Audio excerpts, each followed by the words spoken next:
from San Juan. She filled a van with medical supplies at her own expense and brought along a team of nurses. Google Maps estimated our first destination to be a 90-minute drive. But it didn't account for obstacles like this.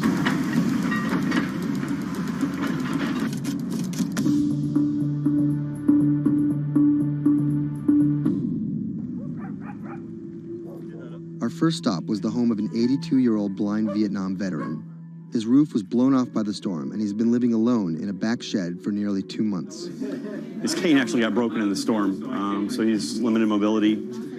He has a number of medical ailments. Dr. Priester's having a look at him. We called the VA. They're going to get him set up with what he needs, get him stabilized so he can then be transported either to an evacuation center or off the island. It's when the chain gets broken, when those families that are connected to them leave the island or take off, these guys get left at the end of the road, and it's tough. FEMA was not officially part of Robert's team, and their arrival caught everyone by surprise. Their job here was to survey and report back to their superiors, and did not come with medical aid of any kind.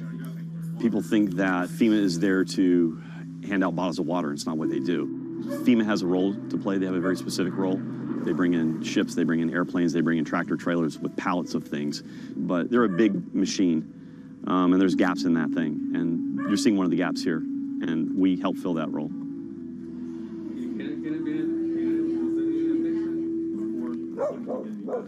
These guys are in a bad situation before, and now they're struggling for real basic things. One of the risks that you run is people going from fear to hopelessness. Those are the folks that we're trying to reach. And how are they reached? How are they even found? Word of mouth, mostly. And what's your role in all this?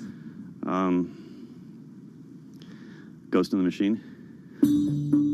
I'm lucky enough to be able to communicate with folks in FEMA, the state of Puerto Rico. For a ghost, Robert makes his presence well known. Not only was he the de facto leader of the mission, now with FEMA in tow, he created his own maps to survey storm damage. So we're right here. And delivered them to FEMA HQ free of charge. I have pretty good reach. Perhaps that's how he managed to earn himself a coveted FEMA badge without actually working for them. And it's these relationships that allow him to operate more efficiently than an NGO or a government agency. We're able to resolve problems at a different level. Our next stop was on a mountaintop, a family of 11 struggling to care for their special needs brother in what was left of their house. Probably we are the first health team to come and visit this family. Muy bien, todo muy bien. The patient has Down syndrome. He is all day in bed. The difficulty with this is the patient cannot be alone. The most important thing is that you need to take care of the chronic disease besides disability, because they have been not going to a doctor, and no doctor has come in here yet. So we need a refill of this medication. After maybe 54 days, it's not getting better. And the only way that you can be able to see that is coming to the ground, drive, and see the people and talk to the people. You can see San Juan from here, but you can't get there. It's like the Emerald City.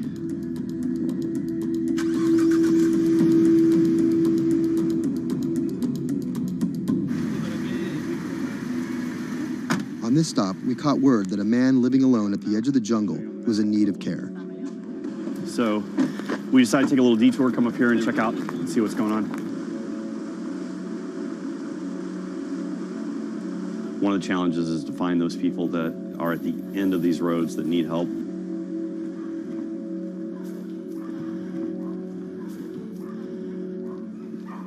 ¿Pero por qué estás solo? ¿Por qué estás por acá tan solo? I'm asking about why he's alone right here. He said things of life happens. Yeah, I'm here by myself. So ¿dónde vive acá? En la parte de...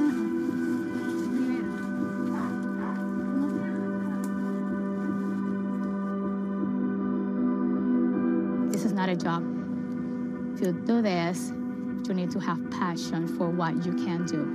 You're not going to get paid.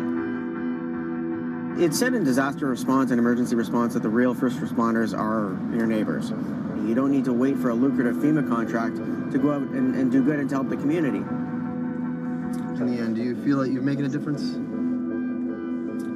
lives you touch and people that you can affect, I don't really think about it in those terms. But why do you do it? It helps me sleep at night. I think it's as much for the people that are going out to help and do things as it is for the people that you affect. Whether out of altruism, or the lure of a paid gig, or some mixture of the two, Anderson hopes to stay here to help shape Puerto Rico's future. Puerto Rico's essentially been a colony for 400 years. It was treated poorly by the Spanish. It was not treated well by the United States when they first got here. Puerto Rico can continue in the way that it's always been, or Puerto Rico can rebuild itself like nothing that's ever been. And we have to do everything we can to make that real. That's the bottom line.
When I met him first online, I found him to be really sweet.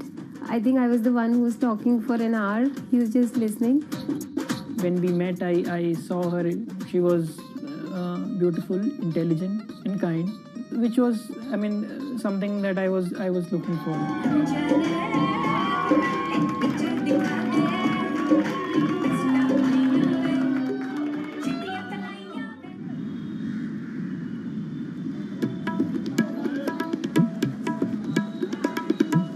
Anshu and Sumit are one of about 12 million couples that get married in India every year.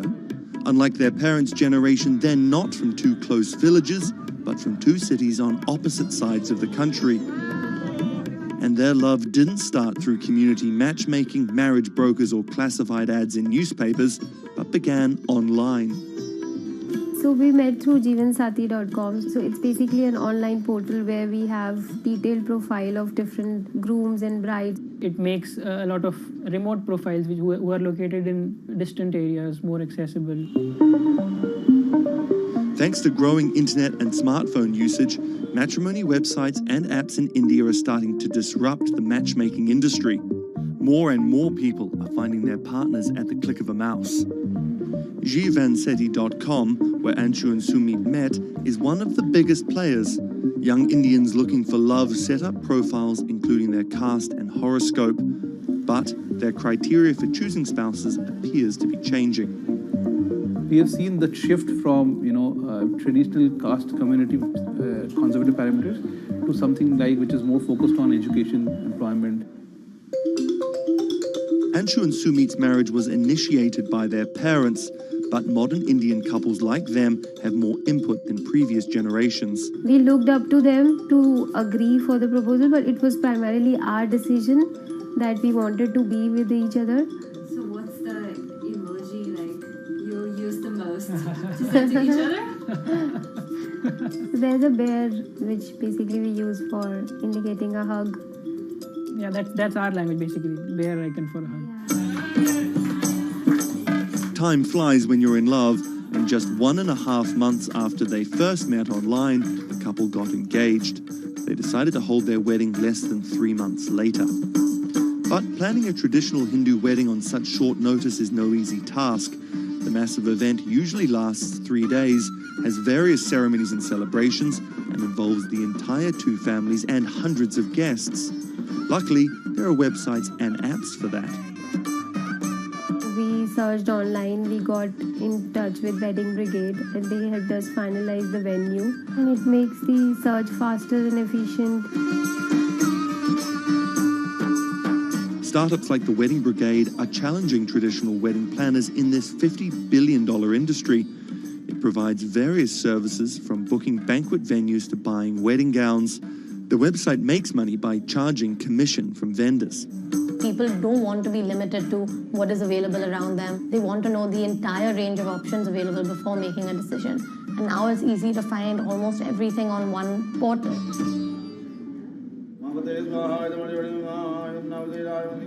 Anshu and Sumit are officially married in a ritual that has gone on for thousands of years, but their love started in a very new way. Technologies might be changing the way couples meet, date, and get married in India, but they're definitely not changing everything. The technology was only the first level help that we could get to find each other. Everything else was like very humanly and emotions and feelings based.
Massachusetts Senator Elizabeth Warren has become a symbol of everything the Republican Party stands against. Everyone gets a right to basic health care. We need strong oversight of these banks. A legal scholar and a consumer advocate turned politician, Warren has branded herself as a champion of the working class and made a career out of standing up to big business. While rumors of a 2020 presidency bid remain just that, I'm not running for president. her Senate seat is up for re-election in 2018, and Republicans are already pumping millions into super PACs to defeat her.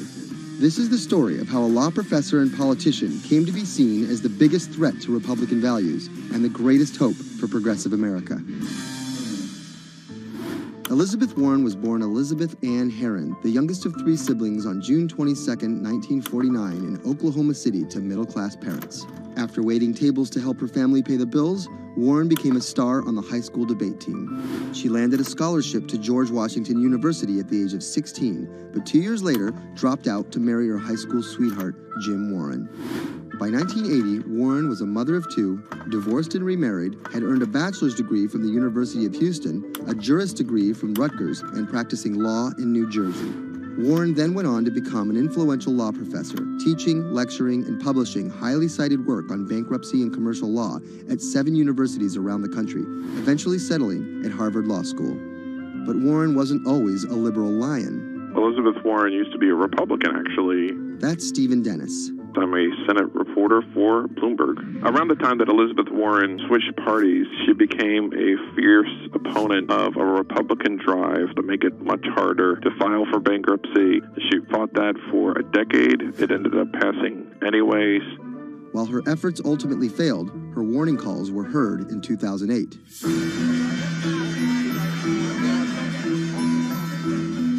We're in the midst of a serious financial crisis. Our entire economy is in danger, and without immediate action by Congress, America could slip into a financial panic, and a distressing scenario would unfold.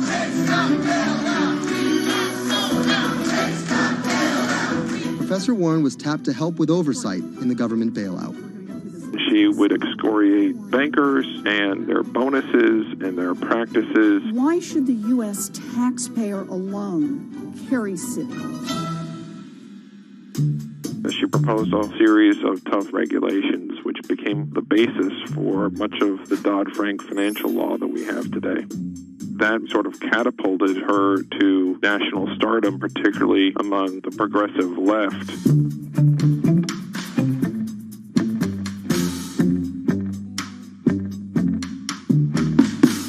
Encouraged by her newfound notoriety, Warren declared her bid for the U.S. Senate on September 14, 2011. During the race, her opponent Scott Brown tried to derail Warren by accusing her of falsely claiming Native American heritage, a controversy that earned her the nickname Pocahontas. Nevertheless, she was victorious and won the Senate seat by a comfortable margin. She used her new tenure to challenge everyone, from banking regulators and Treasury officials to members of Wall Street and Congress. I'm really concerned that too big to fail has become too big for trial. We need tough new laws to hold corporate executives personally accountable. No one should be above the law. She called for Wells Fargo CEO John Stump to resign for fraud, introduced the Bank on Student Loans Fairness Act, and reintroduced the 21st Century Glass-Steagall Act.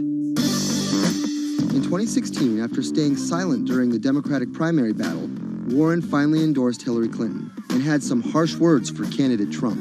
Donald Trump is a loud, nasty, thin-skinned fraud who has never risked anything for anyone, and that is just one of the many reasons he will never be president of the United States. But she was wrong.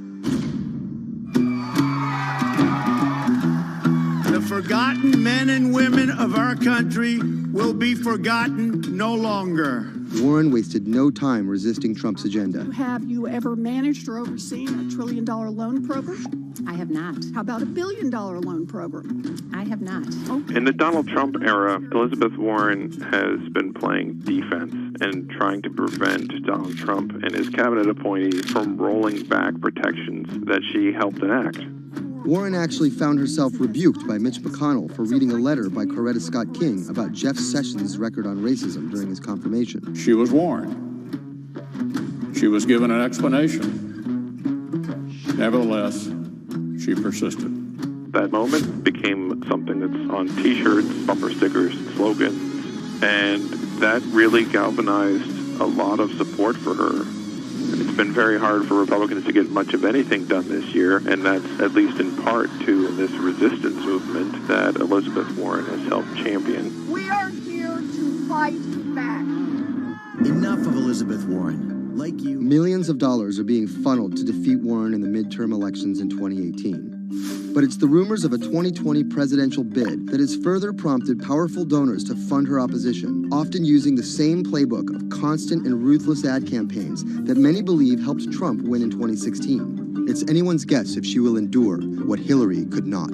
You know, the question for Elizabeth Warren is whether she can go from being a liberal firebrand to somebody who can regularly get 60 votes for initiatives in the Senate and 218 in the House and drive an agenda, and whether she can bring together coalitions for political victories. That's the challenge, and we'll see what happens.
Sadiq Khan, the mayor of London, has made some powerful opponents. He doesn't know me, never met me, doesn't know what I'm all about. I think they're very rude statements, and frankly, tell him I will remember those statements. My message to Donald Trump and his team is that, your views of Islam are ignorant. He's the first Muslim mayor of a major Western capital and proud of it. This is how Sadiq Khan went from the son of Pakistani immigrants to a lawyer, lawmaker, and now the mayor of London.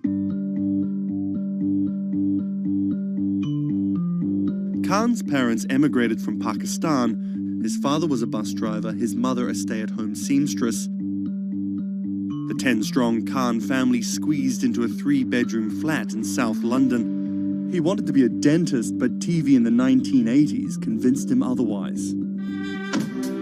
Objection! LA law with its swagger and ill-fitting suits caught Khan's eye. He graduated in 1991 with a degree in law from North London University and joined a human rights firm. Khan worked a number of high-profile cases, often clashing with London's Metropolitan Police Force. But he had bigger political ambitions. This is what being a new MP is like, squatting on a bench in the absence of an office, dealing with letters from constituents. Reports are just coming in of an explosion here in London. So there's just explosions, and then it was just smoke everywhere. Everyone's just asking what's happened. Only 2 months after Khan entered the Commons as a Member of Parliament, London was attacked by Islamist extremists. That day will stay with me for the rest of my life. He spoke out against the attacks both as a London MP and as a Muslim.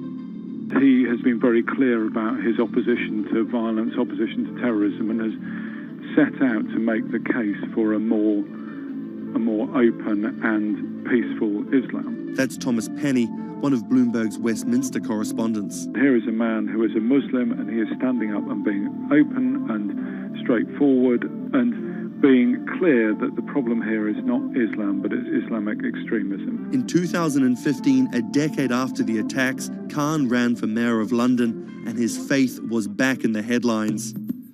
His opponent, Zach Goldsmith, trying to link Khan to radical Islam. The debate got again personal and nasty.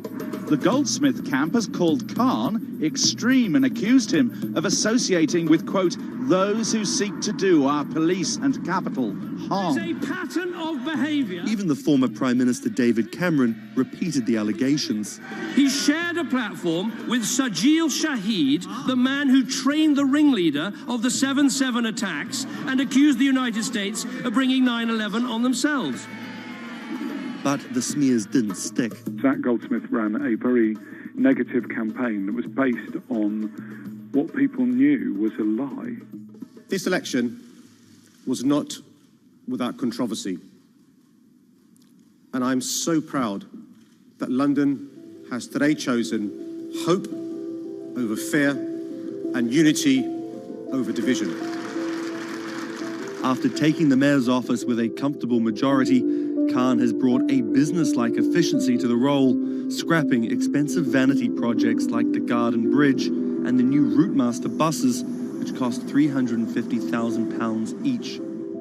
The former lawyer who used to fight the police in court is now praised for his close relationship with them. I was talking to a very senior police officer in the Metropolitan Police who said there was a sea change when he went into City Hall, and the police were saying how much they welcomed this because they knew where they stood and it was more straightforward to work with. So he works like a lawyer, he works like a government minister. Khan's kept his faith at the fore. He's an outspoken voice for moderate Muslims across the world. Donald J. Trump is calling for a total and complete shutdown of Muslims entering the United States. Now, by giving the impression that Islam and the West are incompatible, you're playing into the hands of the extremists.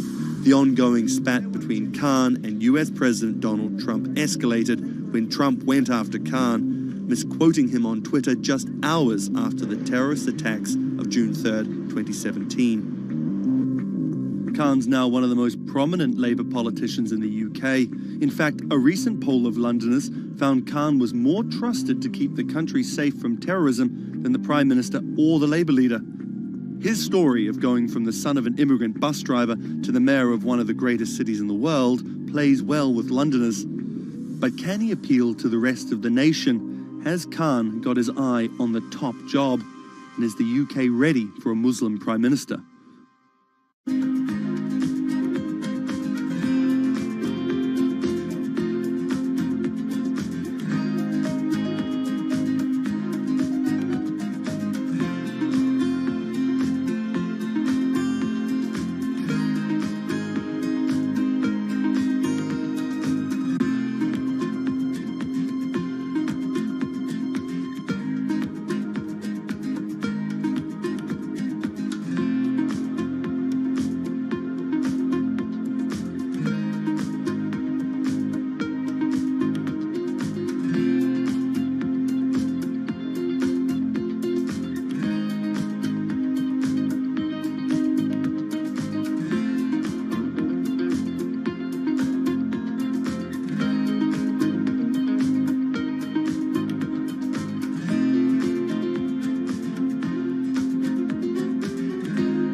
What does it take to change the world? A big army? A cure to a pandemic? A revolution? All of these take either a lot of people, thousands of hours, or massive amounts of space. But for Julian Assange, all he needs is one room, an internet connection, and the world will listen. Assange is located here, and more specifically, right here. And from that location, he's posted government secrets, classified documents, and leaked emails from some of the world's most powerful people. And in doing so, has been labeled a hero, a villain, a nihilist, and everything in between. This is how an Australian programmer sequestered in the Ecuadorian embassy in London became one of the most influential and notorious people in the world. Born in 1971 in Townsville, Australia, Assange has always been on the move. Living in over 30 homes by the time he was in his mid-teens, Assange, along with his mother and half-brother, finally settled down in Melbourne. His introduction to hacking started at 16 when he was given a Commodore 64, which he attached to a modem. He attended the University of Melbourne, where he studied programming, physics, and mathematics. He never graduated, but that doesn't mean he didn't get an education. By 1991, Assange hacked into the Pentagon, U.S. Navy, and other branches of the U.S. government. In 1996, he was caught by the Australian Federal Police and charged with over 30 counts of hacking and computer-related crimes. He didn't get any jail time, but he was fined $2,100. I think the first taste of what would come later was the hacking that he did as a young programmer, and that really sort of foreshadowed a healthy skepticism of the use and abuse of technology by governments.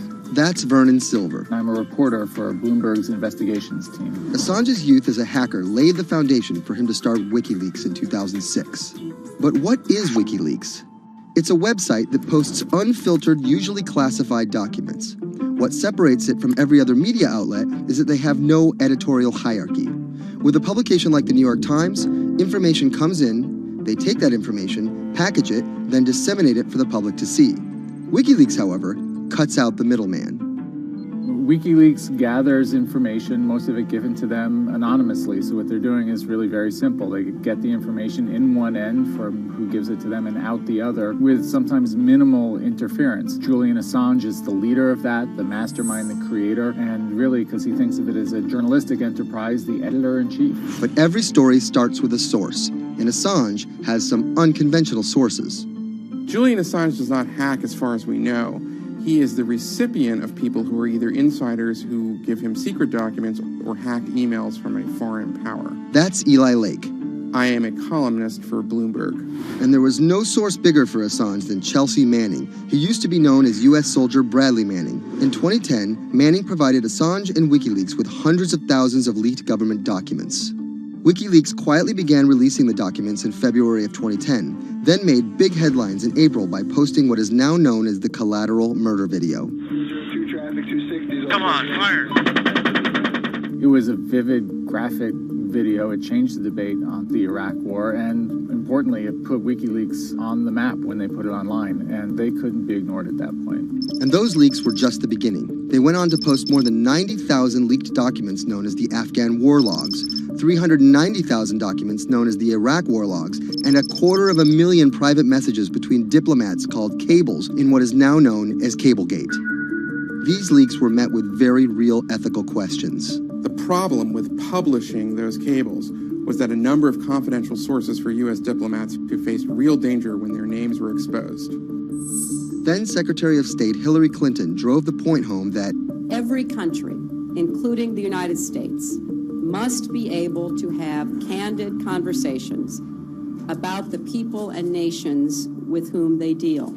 Shortly after Cablegate, the Swedish government issued an arrest warrant for Assange on allegations of rape and molestation. He claimed the allegations were fabricated to get him extradited to the United States, a claim the U.S. government denied. Either way, Assange's next move was to seek refuge in the Ecuadorian embassy, which really was the beginning of the new chapter in his life and what we're dealing with now, which is him being stuck in London. What was supposed to be an office in an embassy is now Assange's self-imposed prison to this very day. But that doesn't mean he's slowed down. Since being trapped in the embassy, WikiLeaks has released files about Guantanamo Bay prisoners, Syrian political figures, and the draft to the Trans-Pacific Partnership. And then came the 2016 U.S. election.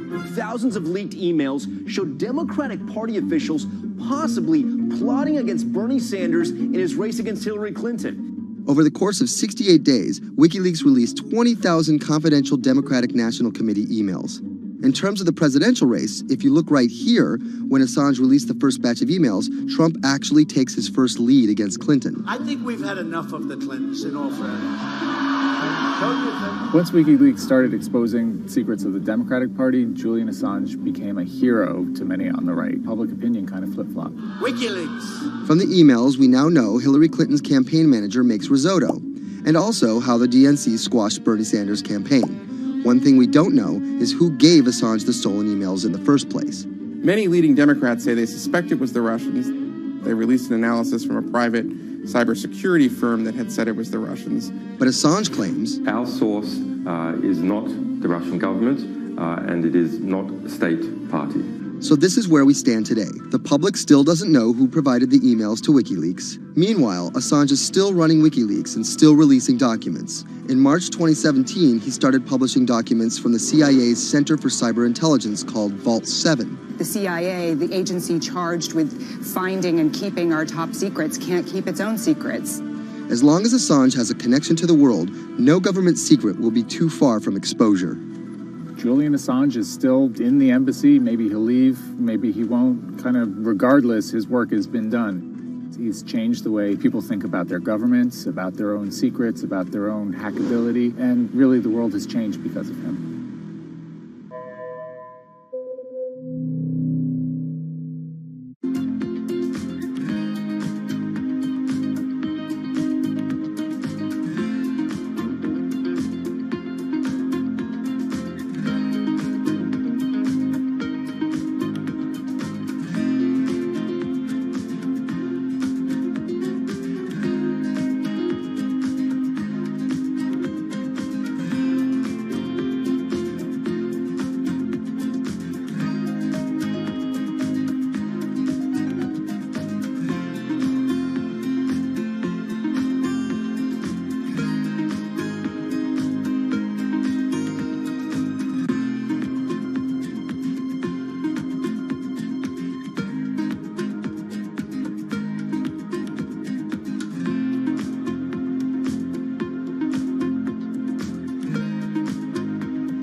it debuted, the 4G wireless we have today allowed people for the first time to hit the road and explore unknown places with only a smartphone for directions. When 5G arrives, it could enable driverless cars to take us there as well. 5G stands for 5th generation mobile networks or wireless systems. It's insanely fast and can accommodate a lot more connected devices. But the reason it's being called revolutionary is because 5G will allow connected devices to speak to each other as well as people.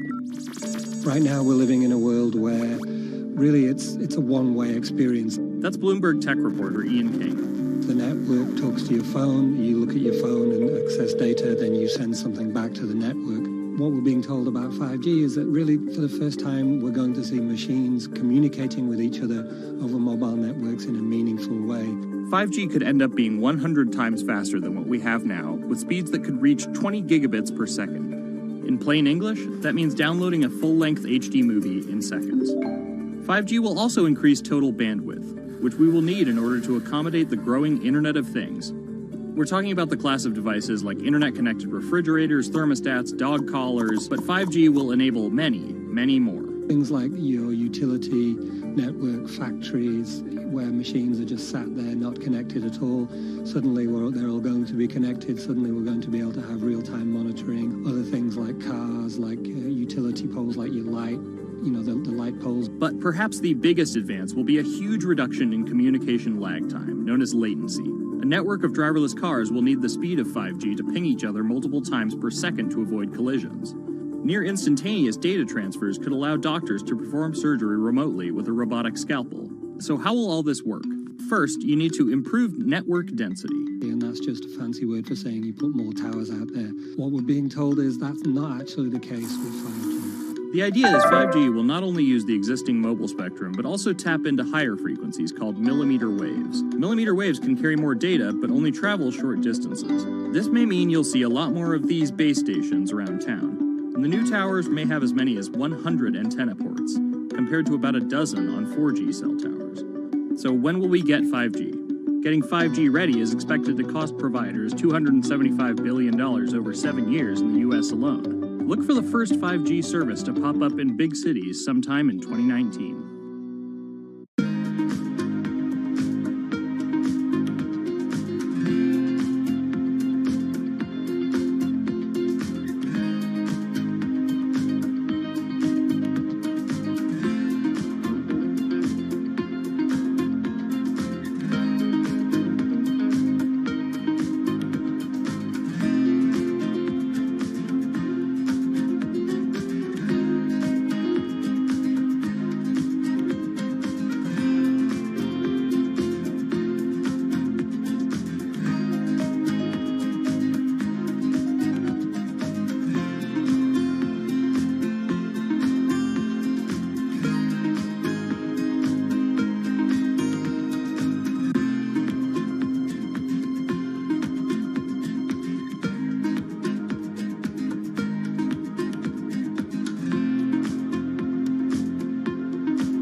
People think of Vladimir Putin, they think of capital P, power.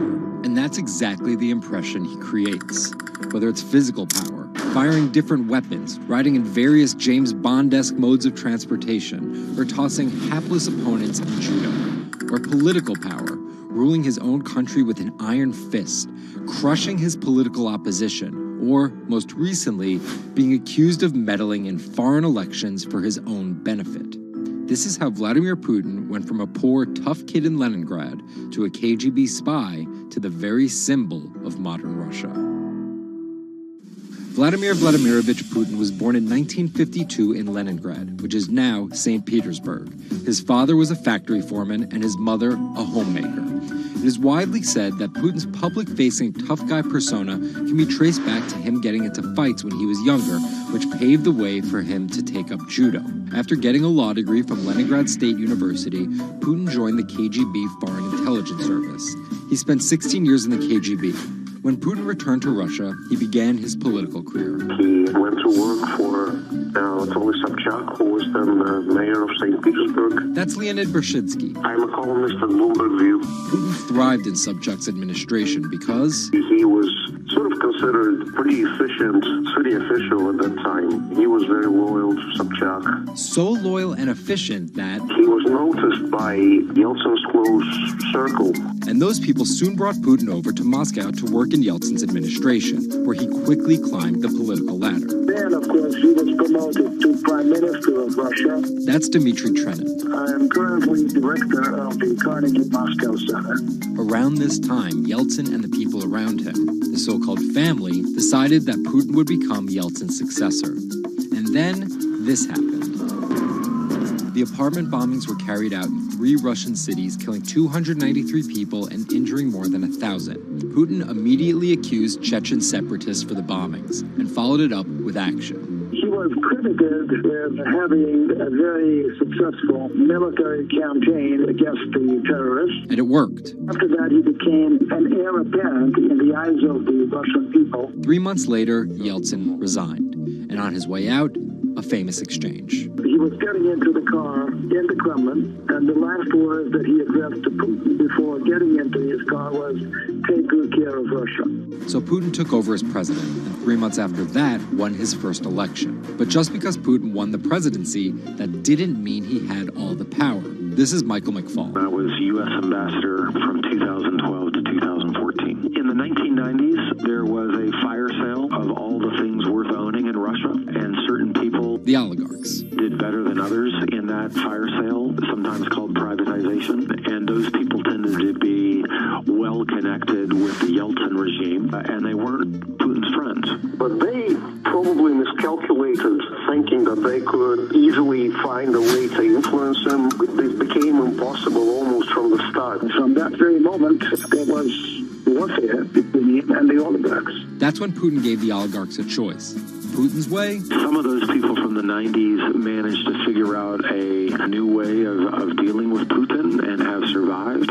Or prison. Others could not find common vision, and so they lost their assets. Khodorkovsky once was Russia's richest person, worth $15 billion, but he ran afoul of President Vladimir Putin and spent a decade in prison. With domestic power consolidated, Putin focused on restoring Russia's global influence. Putin is the guy who believes in the expansionist Russian state. Georgia and Ukraine and all the other Soviet republics that split off when the Soviet Union fell apart, he still believes that they're traditional Russian satellites. A lot of his strategy is about keeping them in the orbit. That Yeltsin line, take good care of Russia, that's how he understands it. And he used annexation and invasion, as well as oil, gas, and trade to keep former Soviet republics in Russia's orbit.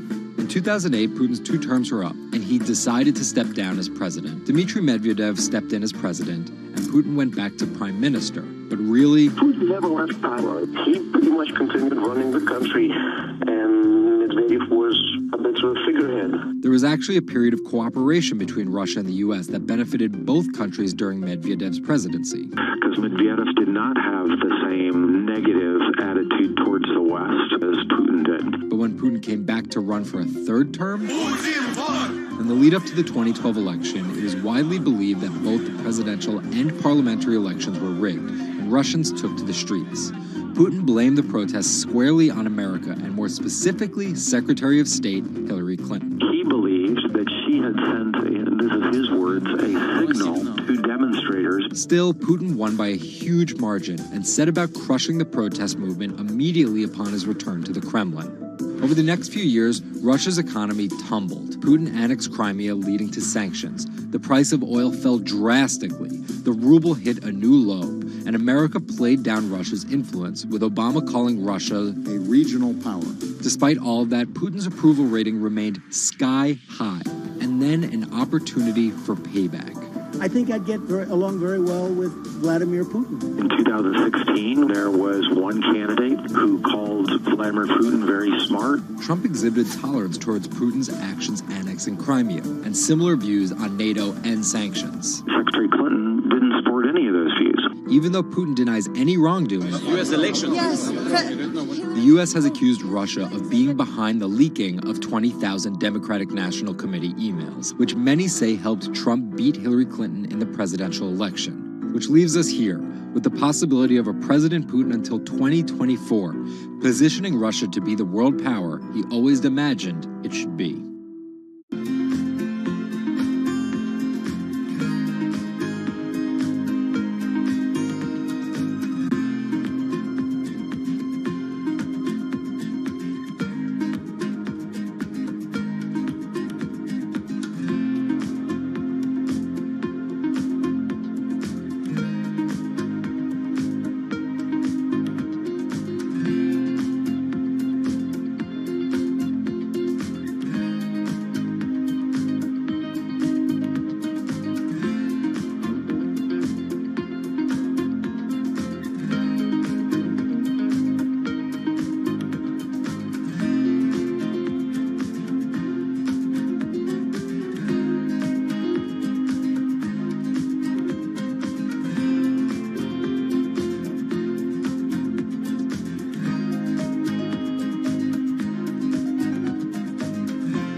Jack Ma is Asia's richest man and most recognizable business tycoon. He's the chairman of Alibaba, China's e-commerce giant and one of the 10 largest companies in the world. Yet he still wants more. We know where we're going. We want to be the 5th largest economy. Big words from the man some call Asia's Jeff Bezos. He's confident, he's charismatic, and he's definitely not the average CEO.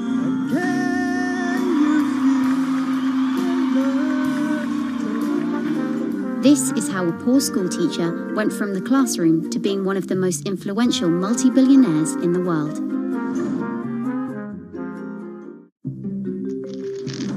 Ma was born in China's southeastern city Hangzhou in 1964.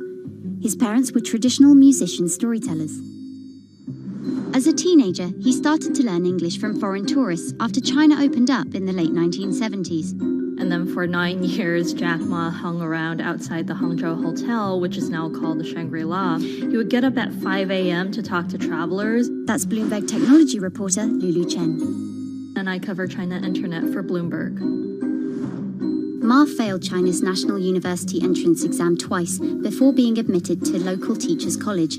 He graduated in 1988. He applied for 30 jobs and got rejected, including from the fast food giant KFC. When KFC came to China, come to us say, 24 people went for the job. 23 people accepted. I was the only one guy. Then Then Ma got a job at a local university and taught English there for about 5 years, earning just $15 a month. On the side, he started a translation company with several friends. During a company trip to the US in 1995, Ma had his first encounter with the internet at a friend's place in Seattle. I searched the first word beer. I don't know why, because it's easy to spell, baby. And I see beers from Germany, beers from USA, beers from Japan, but there's no beer from China. So he searched for the word China instead and still couldn't find anything. And that got him thinking. He wanted to build something that would put China on the world's map. He started China Pages, a Yellow Pages-like website, but it didn't take off. Then Ma joined a government agency in Beijing to help set up a website. By 1999, the internet stock boom had gripped Wall Street, and back in his Hangzhou apartment, Ma decided to try again. With his wife and a group of friends, Ma raised $80,000 and set up Alibaba, a site that allowed businesses to sell stuff to each other. 人家美国人强就强它的硬件，强就强它的系统建设，这方面确实比你早。但是玩信息玩软的，中国人的脑袋绝不比他们差。我们在座的所有人的脑袋绝不比他们差。By 2000, Alibaba had raised $25 million from investors, including Goldman Sachs and SoftBank. He had no business plan and zero revenue, but his eyes was very strong eyes. In 2003, Alibaba started Taobao, a platform for individual sellers to trade with each other, and publicly declared war against eBay, who had started to make a foray into China. Jack Ma has this famous saying that Alibaba is a crocodile in the Yangtze River, whereas eBay is a shark in the ocean. And if they fight eBay in the ocean, then they'll lose. But if they fight them in the Yangtze River, then they have a home base advantage. In 2007, just 1 year after it forced eBay out of China, Alibaba debuted its business-facing division on the Hong Kong Stock Exchange. But it delisted 5 years later as its performance sagged. But in 2014, Alibaba raised $25 billion in the world's biggest IPO in New York. Everybody should have a dream. What if that dream comes true? After achieving dominance in the business of e-commerce in China, Alibaba has been building an internet empire worth $472 billion, with businesses in cloud computing, online video streaming, movie production, healthcare, sports, retail, and even news media. Alibaba buying into South China Morning Post really raised eyebrows. This is the largest English newspaper in Hong Kong, and it shows that Jack Ma's ambitions weren't limited to e-commerce. He wanted to influence not just Chinese users, but also overseas users as well. The US has criticized Alibaba for allowing companies to sell counterfeit and poorly made goods, but in China, it enjoys the favor of China's government. It's part of Ma's company philosophy. In love with the government, but don't marry with them. Jack Ma is an extremely fortunate man for jumping on the internet sector so early. Note that this is a person who has no coding skills at all. He's a natural showman and a gifted public speaker and really able to convince others to believe in his vision. Ma's vision of growing Alibaba to be the world's 5th largest economy faces strong competition at home and abroad. It will require more than just naked ambition and charisma, but Ma is great at getting himself in the right place at the right time. So far, it's served him well.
Peter Thiel is a walking contradiction. He got his bachelor's and Juris Doctorate from Stanford, but speaks out about the horrors of higher education, saying college is as corrupt as the Catholic Church was 500 years ago. He's a staunch supporter of the free press, yet he bankrolled a lawsuit to bankrupt an independent media company. But these were not journalists. And most of all, he's an immigrant libertarian who's the most public supporter of Donald Trump in all of Silicon Valley. What Trump represents isn't crazy, and it's not going away. This is the story of how an openly gay, immigrant genius, libertarian billionaire went from tech contrarian to Silicon Valley's biggest Trump supporter.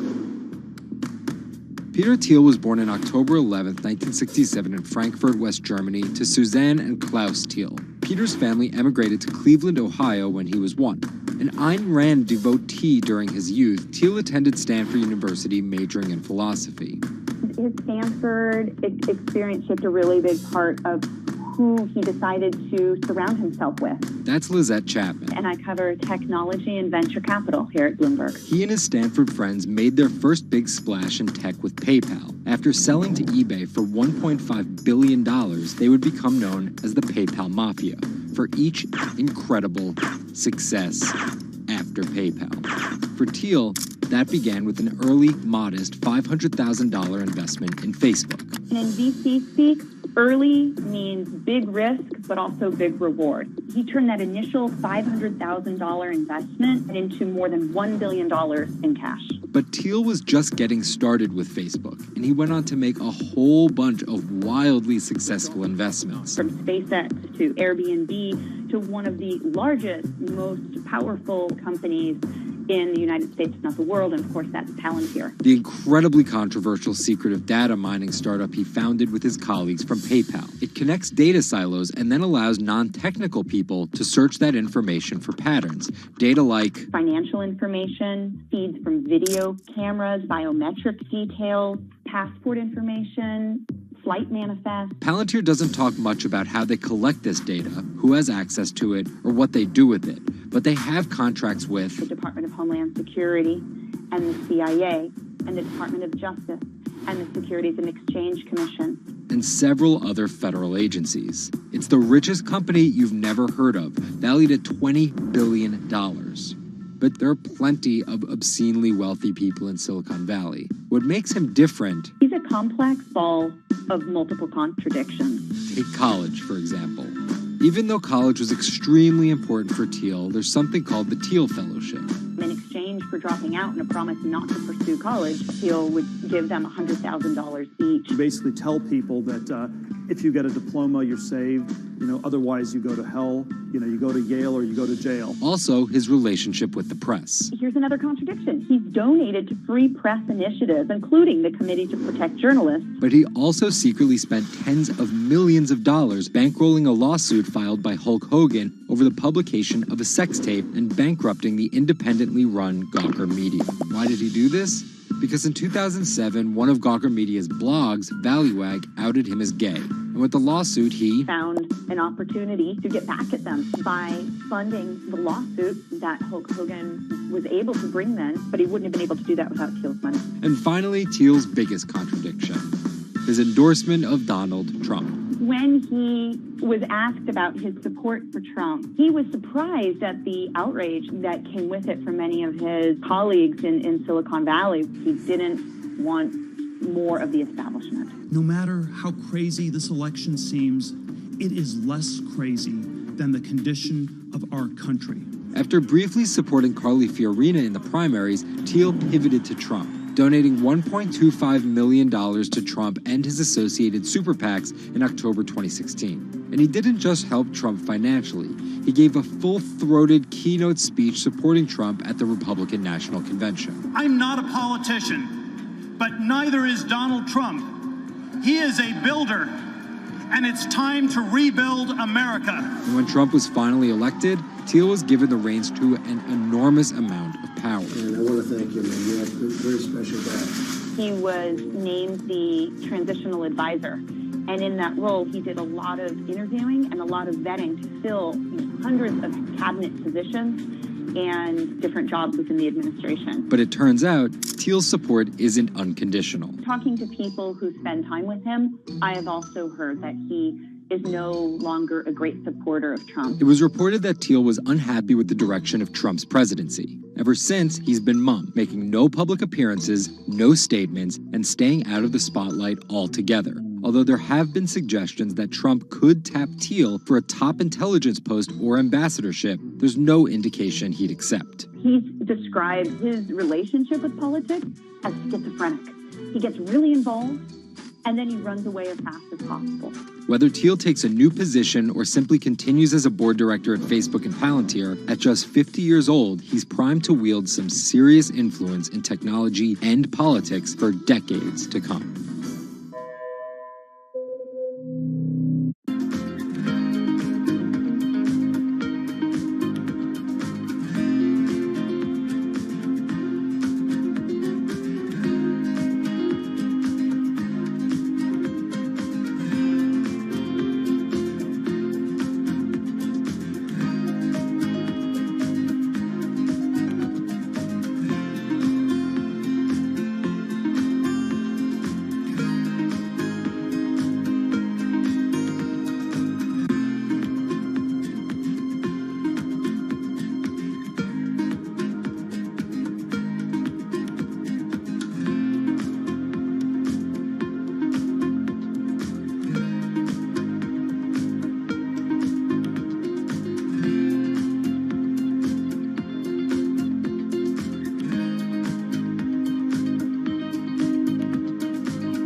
Two 2016 was again the hottest year on record, and the previous 17 years have seen our 16 most scorching. Scientists overwhelmingly agree.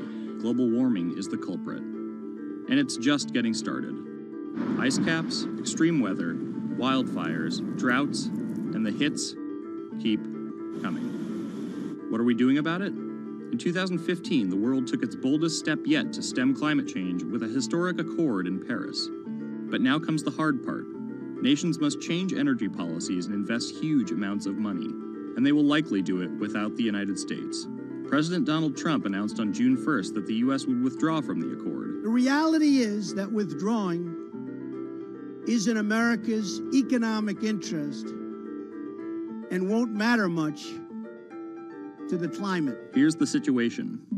Decades in the making, the Paris Agreement united the U.S., China, and more than 190 other nations in a push to limit fossil fuel pollution. The UN-sponsored plan secured pledges to cut greenhouse gases, the emissions that trap heat in the Earth's atmosphere, in an effort to avoid the rising seas and other environmental disasters that climate models predict. But even if all pledges are met, the globe is expected to warm by as much as 3.4 degrees Celsius this century, more than the UN target of well below 2 degrees. Meeting the Paris Agreement means that governments will have to offer more incentives for clean energy, scale back support for fossil fuels, make emissions more costly, and reduce deforestation. It's estimated that the deal will require $13.5 trillion of spending through 2030. Here's the argument. Unlike past climate pacts such as the Kyoto Protocol, each country set its own Paris targets and then promised to revisit and improve them. The U.S. was primed to play a lead role in climate change, but Trump's energy independence executive order reverses Obama-era rules and directives put in place to combat climate change, and expands production of coal, the dirtiest fossil fuel. The resulting policies threaten the global fight against climate change. Without the U.S. commitment to emissions reduction, other countries may join it in abandoning the Paris Agreement. This could make it almost impossible and even more expensive down the line to stop climate change. Optimists argue that the shift to a lower carbon future is already underway. Businesses, cities, and U.S. states, such as California, are already investing in wind and solar and taking other steps to make it work. I've actually been called an environmentalist, if you can believe that.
There's an inherent attraction to light and being human.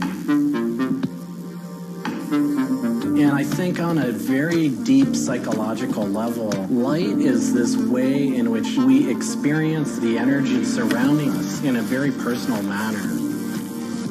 My name is Matt Dilling. I'm the founder of Light Bright Neon Studio, and we manufacture, produce, and restore neon works of art and design.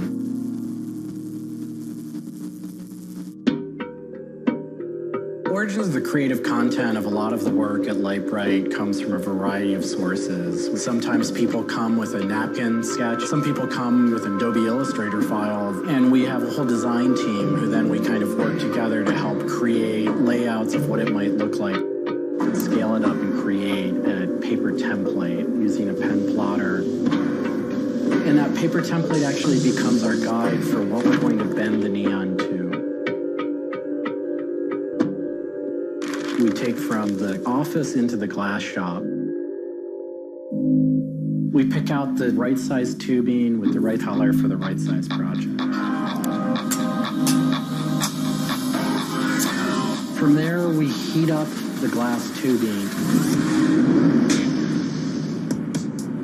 The torches heat the glass well in excess of 1,000 degrees in order for it to get into its molten state. We heat up and bend the glass tubing to match the template. One of our chandeliers has over 100 different bends in it. So each one of those bends has to be marked for a heated up bend. We also have to allow the glass to cool between the bends so that the next area can be worked on and heated up in its own unique fashion. It turns into spaghetti, and then we have to make sure that that spaghetti lines back up and cools to the template. We use a blow hose to connect our mouth to the tube, create a volume that's closed, and we can control the pressure in there with our mouth. There's just a variety of challenges that come up inherently in working with glass. Glass can crack due to stress, and sometimes you'll just have a batch that all it wants to do when it gets near a torch is crack.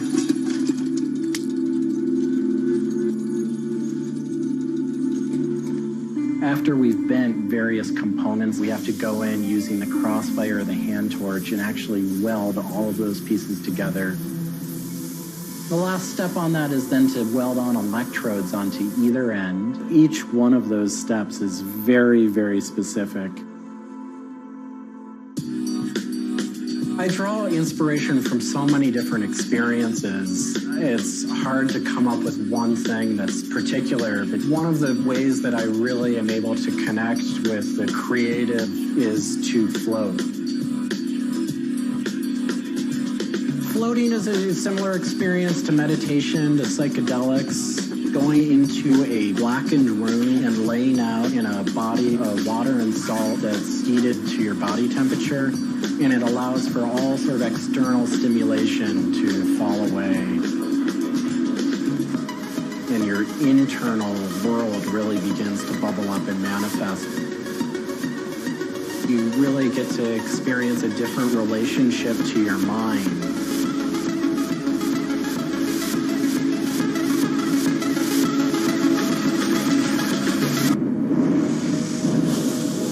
I think I work with neon because I can't not work with it. It's so challenging and so rewarding.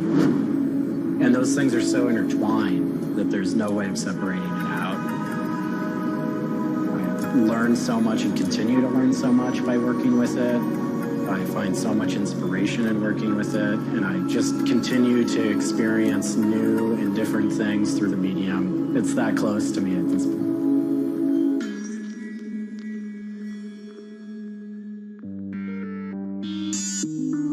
Once the neon tube is completed, we have to hook it up to our manifold for bombarding.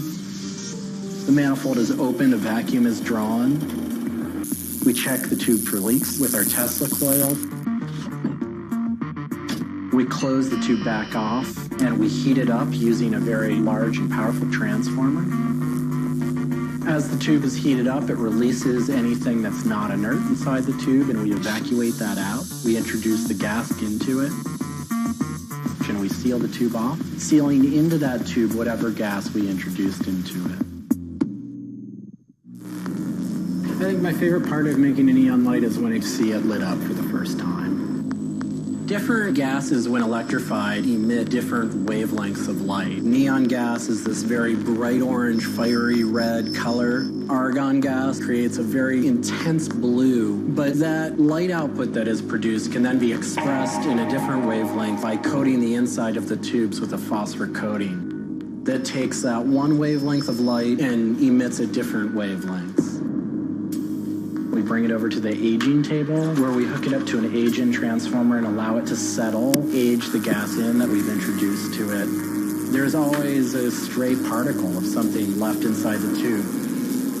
But that time that the oxide coating can act to scrub whatever is left inside the tube while things are getting settled into place.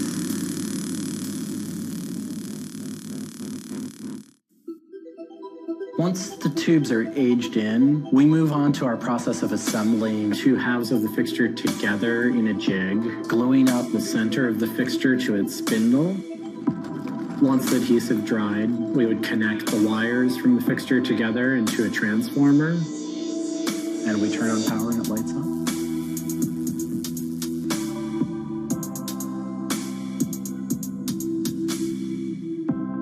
Part of what we love about what we do here is that we try and put out into the world the kind of things that we'd like to see.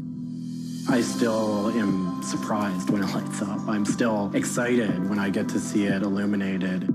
There's an ineffable quality to it. To me, is this insight into the inner workings of the universe. It literally is. It's a way of looking at what is surrounding us in the cosmos in a new light.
It's a bit like an addiction.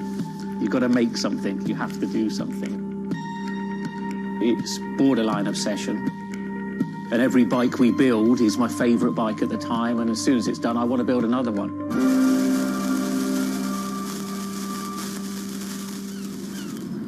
Sven cycles is something I've been thinking about ever since I started cycling in my late teens.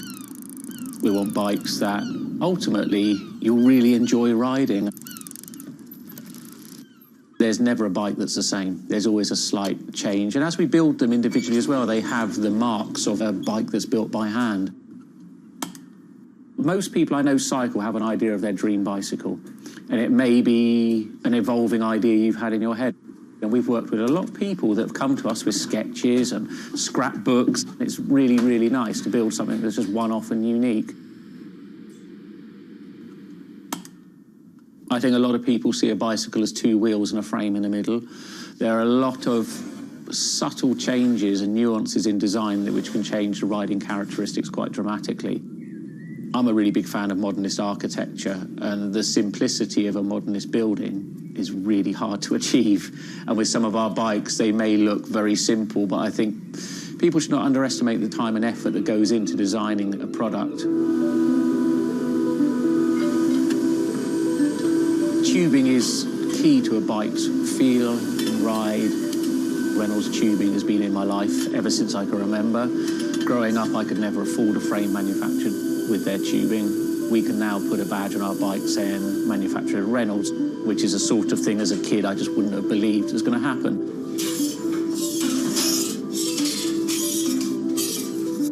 Every part of the bike has a specific tube. It's not universal. The first thing we do is get the tubes out, check they're correct, check the wall thicknesses, sand the edges, make sure it's all really clean, because if it's not clean, the tubes won't join together correctly. We build in steel because I still believe it's one of the best materials to use.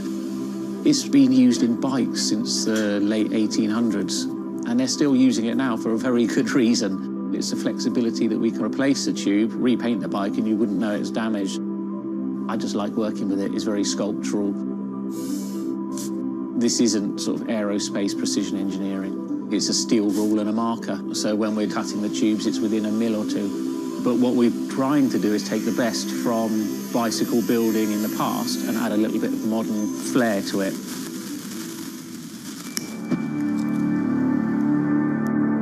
There's various techniques for building bicycles. We do a thing called fillet brazing, where you connect a pipe together. We use a bronze rod and a flame. We heat the tubes up to the same temperature and we fill the joint with bronze. And it gives a very, very sort of fluid, lovely, sort of quite sculptural feel. You've got to practice. You've got to be able to judge material temperatures. You've got to just look at it and you just get a feel for it. It's a stage where your tubes start to look a bit like a bicycle. My father's a jeweller. He'd make sort of very pretty things, which are lovely, but for me, they don't really have any function. What I love about bicycles, you can start on a Monday with a box of tubes. You can be riding it by the weekend, and it can last you for the rest of your life.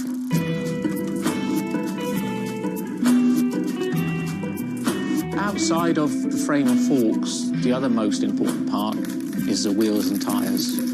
When you build the wheels, you have to lace them, so there's little holes going all the way around the rim.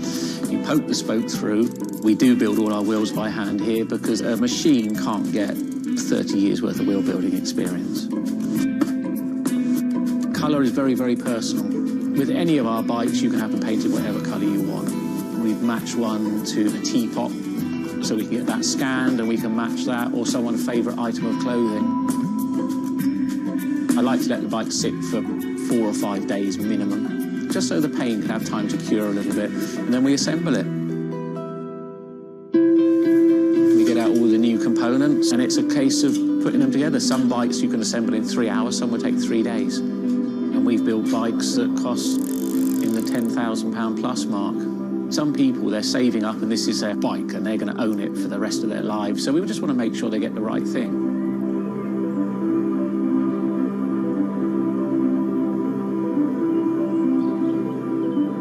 I think the bike for me was the first time I had some freedom. So as soon as I had one, I was off. A lot of people still get that thrill as when they were a kid blasting down a hill, wind going through their hair. It's fun. Everyone has their favourite jacket or something that just makes them feel good. If you've got a bike that fits well, you actually feel part of it. Building bicycles as a creative outlet is fantastic. It's It's not something you do because you're going to get a big paycheck at the end of the day. You do it something you have a passion for it.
If you ever saw a wooden surfboard, it was probably hanging in somebody's house or underneath the deck. But kind of in the last 10 or 15 years, wood has made a big comeback. They surf wonderfully. It's beautiful and it feels great to be on one of them.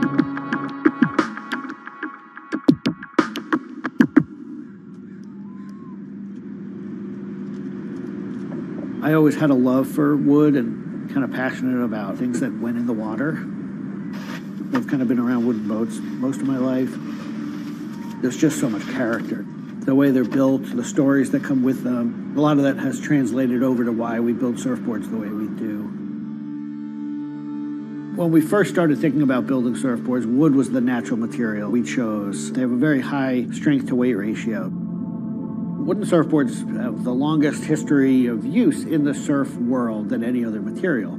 People have been surfing wooden surfboards since kind of the first documented history of people riding waves. The board starts in CAD, where we take a 3D model, break down the shape, and kind of create frames and templates and all the inner parts of the board that we get cut on a CNC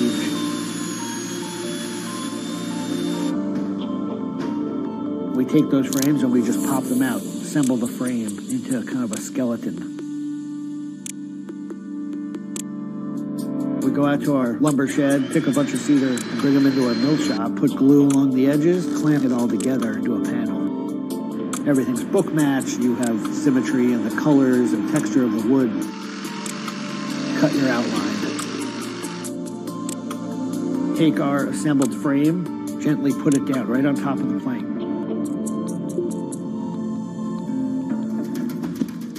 Once that foundation is started, you're basically building up the three-dimensional shape, the outside part of the board, using lots of strips that kind of interlock and fit together.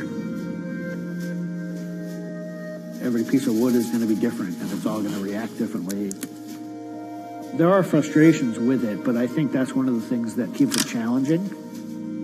You learn to read the kind of what the grain lines are doing and what the color of the wood is telling you.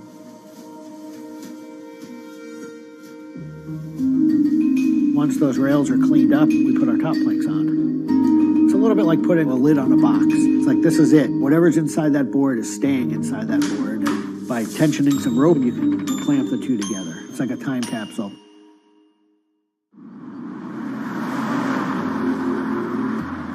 What makes our boards unique are they are built right here in York. They're built using material that grows right here in the state of Maine. They're built 100% by hand by local craftspeople and surfers. There's a lot of time that goes into these boards, between 40 and 60 hours, start to finish. We wanted to build surfboards that were as hollow as they could be, but still be strong enough to work well. Too light and they don't surf well, but too heavy and they don't surf well. So there's a balance point there, and that's where we try to be. Taking the board off the rocker table once the top has gone on, that is by far one of my top favorite parts. It's just you and a shaping stand, a board, and a hand plane. Everything else is out of your view. It's simple, it's pleasurable, it's quiet. You can be with your thoughts and you can just kind of be present. There's something about taking a nice sharp edge tool to a beautiful piece of wood and feeling the curls coming off and knowing that every pass that you're making, you're kind of getting it closer and closer to what you have in mind.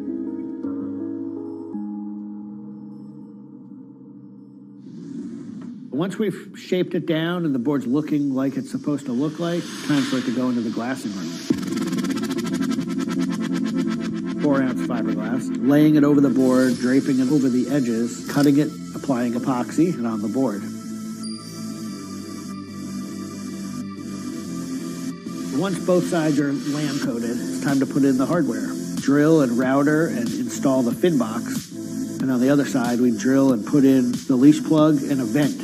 There's a lot of air just naturally inside the board, and that air wants to expand and contract with temperature changes. And that vent has a little piece of Gore-Tex fabric in it, and it allows air to kind of breathe both ways, but it doesn't allow water to get in. Once all that hardware is put in, it goes back into the glassing room. We brush a nice, beautiful, thick coat of epoxy over the whole surface, and that we call a gloss coat.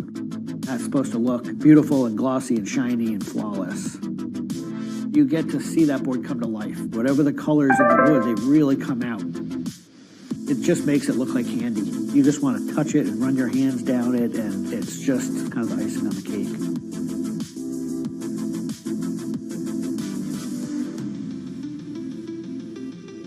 Once everything is hard, we put it into what we call the oven, get that epoxy to cure, really kind of bake it, and just get it to harden. Put in the fin, screw in the vent, and ship it out.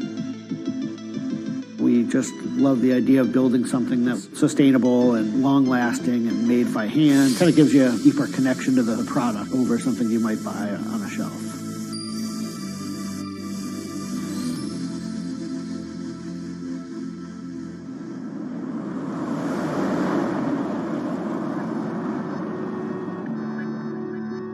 When a customer gets the board, they feel it. They 100% feel the amount of work and the amount of passion that went into the board. So I'm not really looking at hours and efficiency.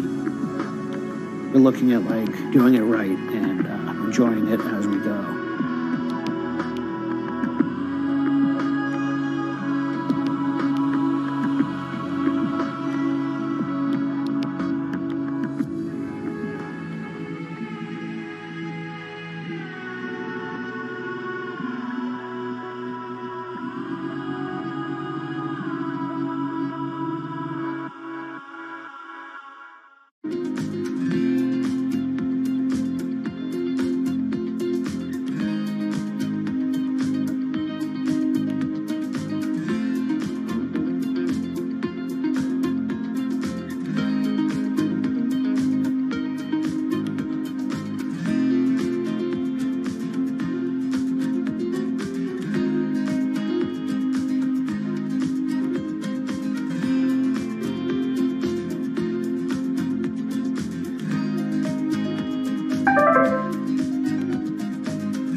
Ma Baoli, better known as Gang La, is one of the 4 Grand Marshals leading New York's Pride Parade this year. But in the country he comes from, being gay is still a social taboo. The CEO of a Beijing-based internet company is on a mission to improve the lives of millions of gay men in China. 对于每一个 LGBT 人群来说，即使这个国家不允许你跟同性爱人结婚，但是你仍然要勇敢地去选择你自己的生活，你仍然应该拥有幸福生活的权利。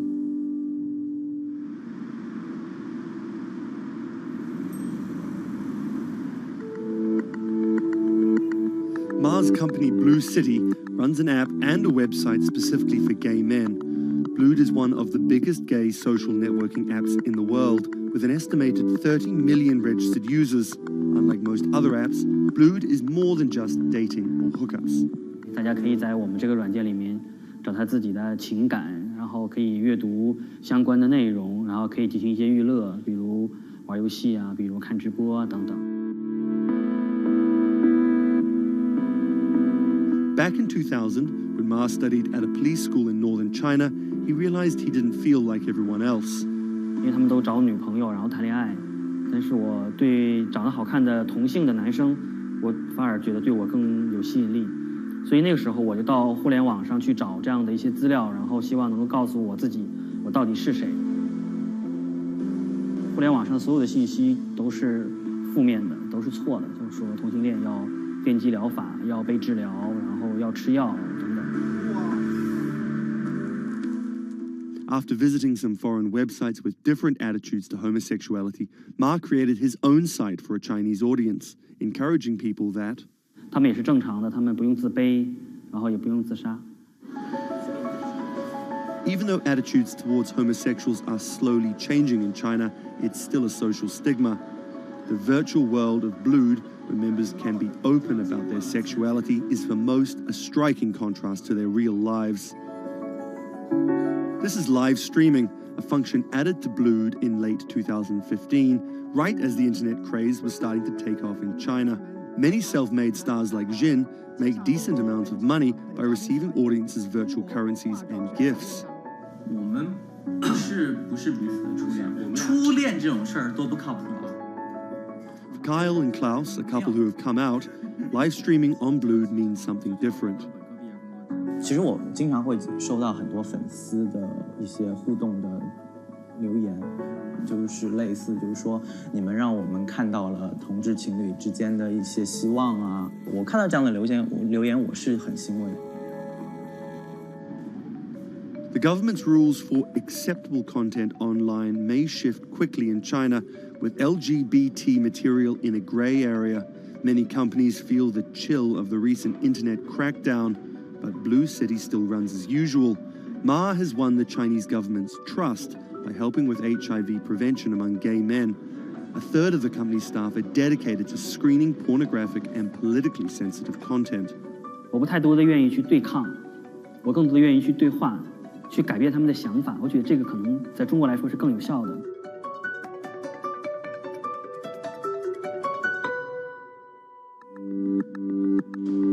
In the past 5 years, Blue City has grown from a team of 7 people to a promising business with about 250 staff. Ma said the company earned over $15 million last year, mainly through advertising and selling virtual currencies to live streaming audiences. Now the company is expanding overseas. 我希望吧，通过我们的努力，Blue能够成为全球第一家在美国纳斯达克或者是纽交所上市的这样的同志互联网公司。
This is Rich Chiga. He's a Chinese rapper by way of Indonesia, and he's very popular on the internet. This is Joji. He's a Japanese-Australian singer, and he's also very popular on the internet. Plus, Joji invented the Harlem Shake meme. Let me say that again. This guy, Joji, in the blood bathtub, invented the Harlem Shake meme. But we'll come back to that.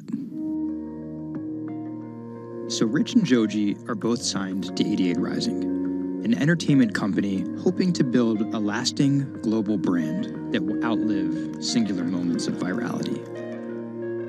They primarily create content combining Asian culture and hip-hop, a formula that apparently pleases the internet gods greatly. They've only been around for 18 months, but they're already putting up major label numbers.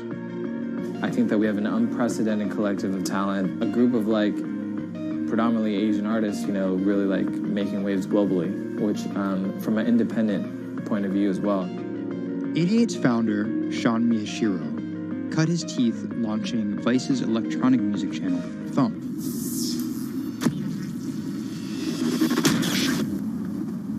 But quickly, Sean became interested in life beyond dance music.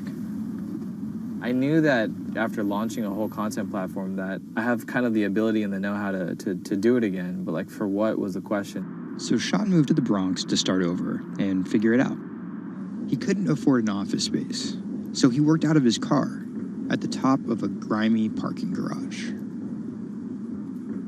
Everything kind of started here. If you look around, this is my environment. This is my serenity, really.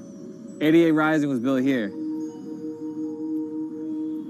Built on the grounds of LA Fitness, residence in a parking garage. I was living in the Bronx. I'm just like, damn, where the hell do I go? So I just come up here and I I just kind of figure things out every single day. Being like, okay, what the hell is this thing? Coming here was kind of like my own kind of private office, basically. Like, to be honest, I would even go to the bathroom here. I would like take pisses here, you know what I mean? Like, it was, it's just too far to go back down there. When I need Wi-Fi, I'd spend a good part of the day at Dunkin' Donuts. Hi, how are you? Can I get a chicken snack wrap?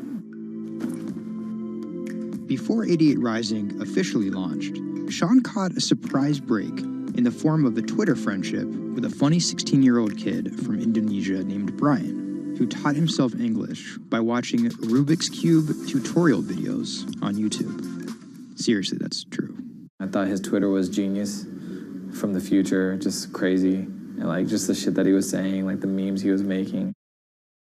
But I didn't know that he rapped or anything like that. I really didn't. And he came up with that stick like 2 weeks later. 12 in the morning, pop shells for a living and baby gon' smell blood trail every minute road. Dat Stick was Brian's first ever attempt at making a rap song, and it immediately went viral. Everything was great about it. But the one thing that I noticed is the song was hard as hell. Just like everything about it, man. Just like, it was menacing, bro. Soon after the video dropped, Brian signed with 88 Rising. I'll FaceTime with Rich. Sorry for calling you Rich Chiga on my phone, Rich.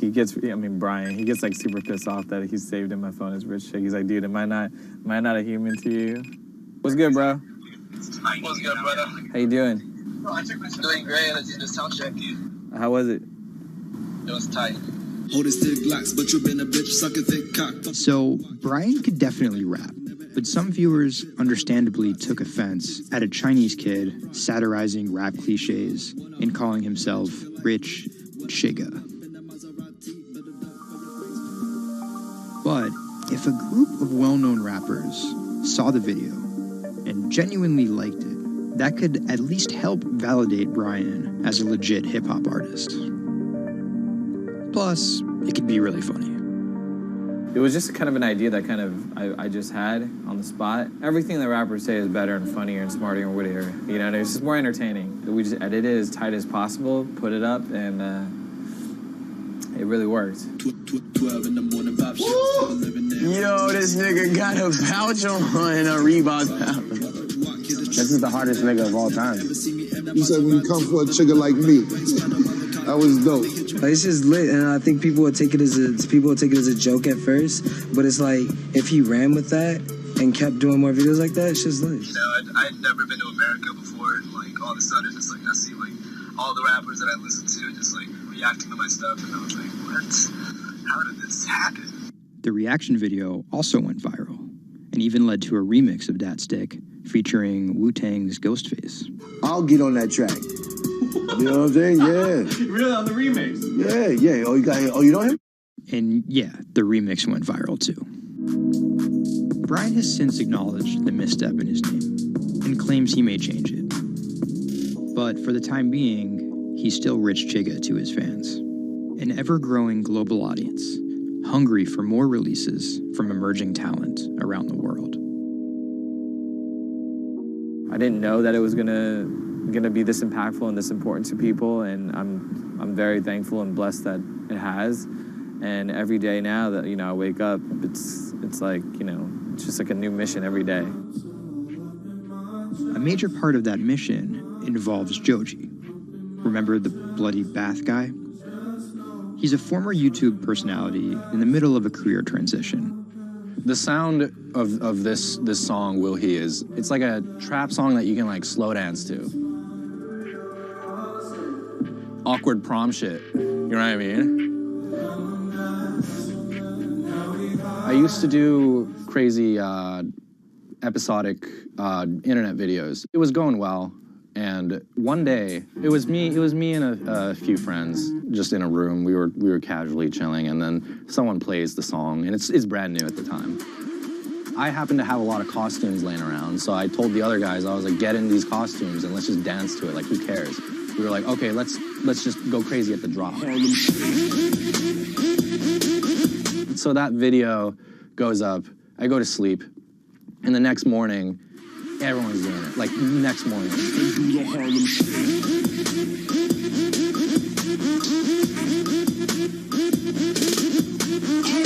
That taught me a lot about the internet, how people want to just be a part of something. And from that point on, something changed, and I was a little better at understanding demographics and people and what they want to see and what they want to hear.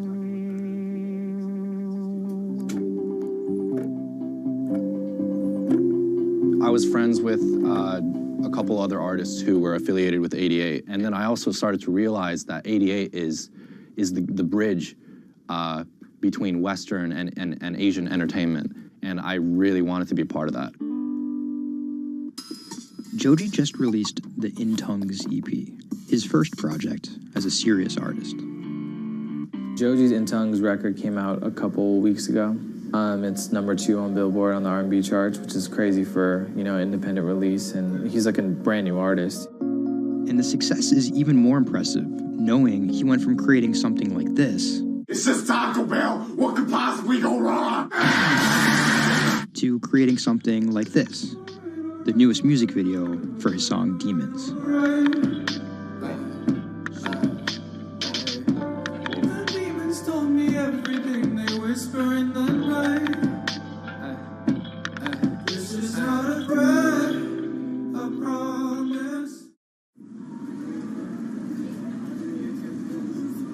Tonight, Rich Chigga has a show in New York City. Tickets sold out in an hour. I came here, I'm first online. I was here at 1. I was the third person online. So why'd you get here so early? Because I want to see Rich Chigga. I want to touch him. What do you guys think of Joji? He's hot.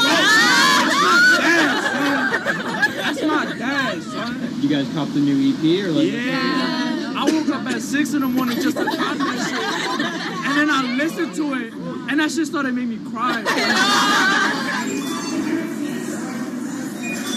This is actually kind of exciting. Every time, this never gets old. Like, you live online and social media, but like, there's nothing like just being with the people.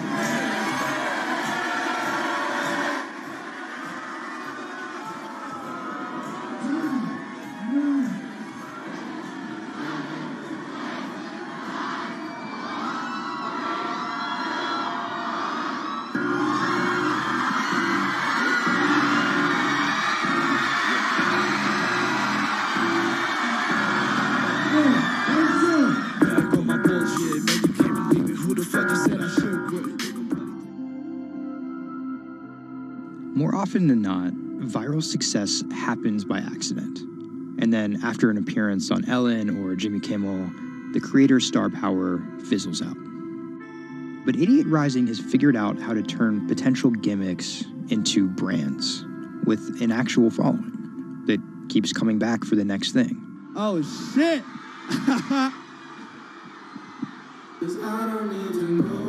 So keep an eye out for Idiot's next move. But more than likely, it won't be covered on network television or terrestrial radio. Although, as they've already proven, nowadays that really doesn't matter.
Online retailer Farfetch is betting it can shape the future.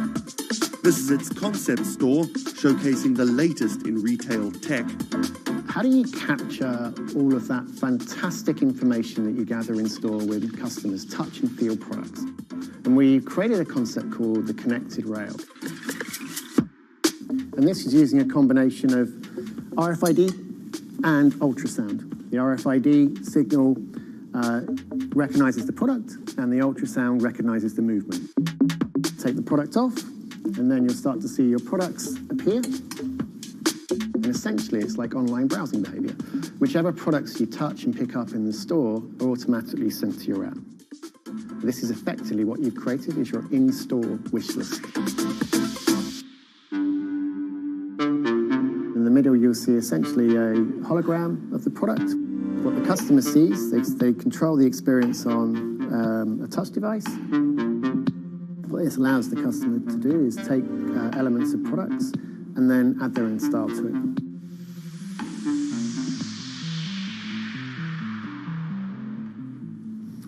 Right, so this is the connected mirror. So in this example, I see my products.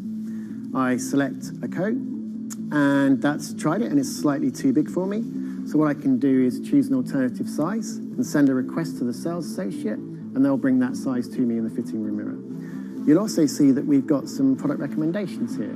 Crucially, the sales associate's able to push items into the mirror from their device.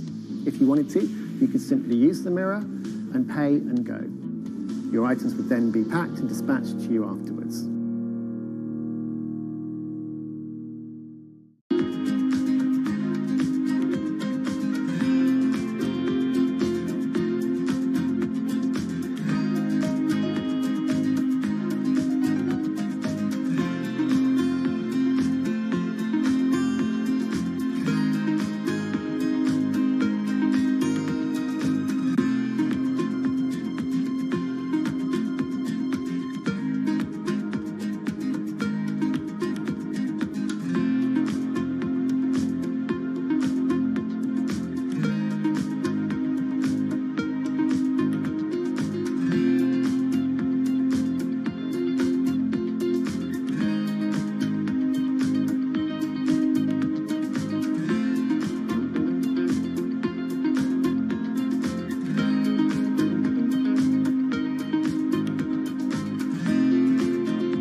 Do you want me to turn you so you're looking outwards?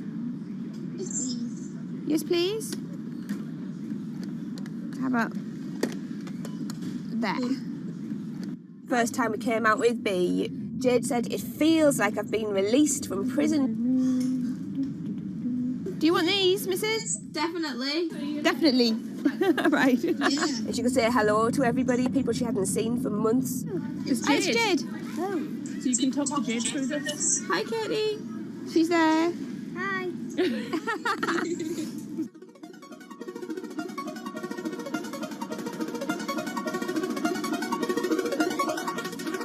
Every time anyone's seen her, they want to know why she's there.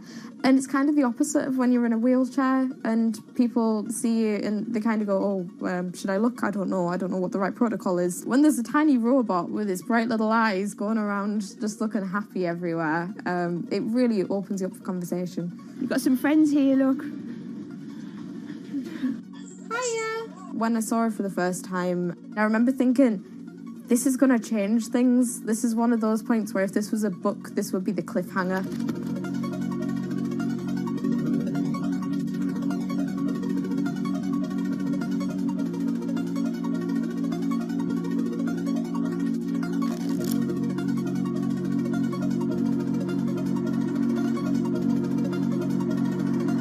condition called Ehlers-Danlos syndrome, which means that I have a lot of dislocations, there's a lot of pain, and a lot of seizures and whatnot. So I can end up on my own in my room for long periods of time.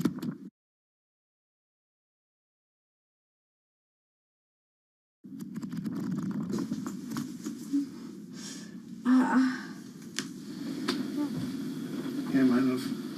A lot of the time, with a condition like my own, of course there's the pain, and the pain is bad, and the dislocations are bad, and the seizures and being in paralysis and never knowing whether you're going to be able to wake up properly tomorrow, that's bad. But what's worse still is being able to count the number of people you see a day on one hand. Are you ready? Sure am. I'm just hoping the connection's going to stay. Yeah, me too. Alright, here we go.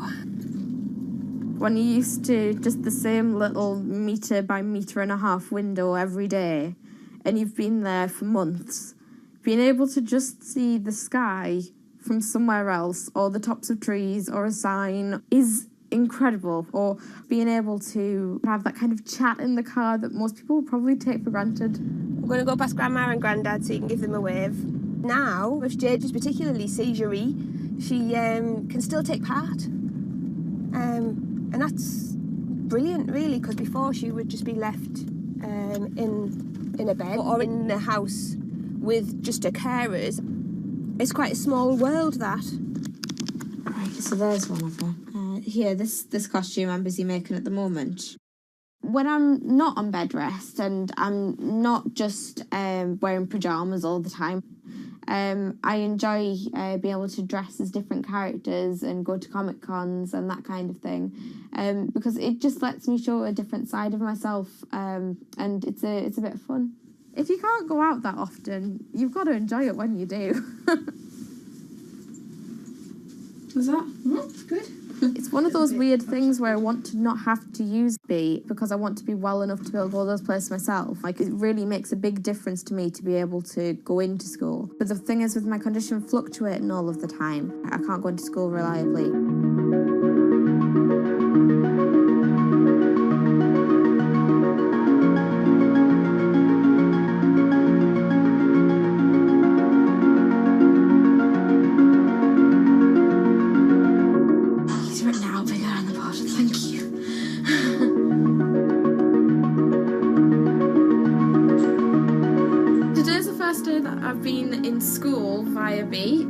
And so far it's interesting. Still a few little things that we need to work out, but for the most part I think it's going fairly well, and it's brilliant because I can really tell the difference between today and yesterday.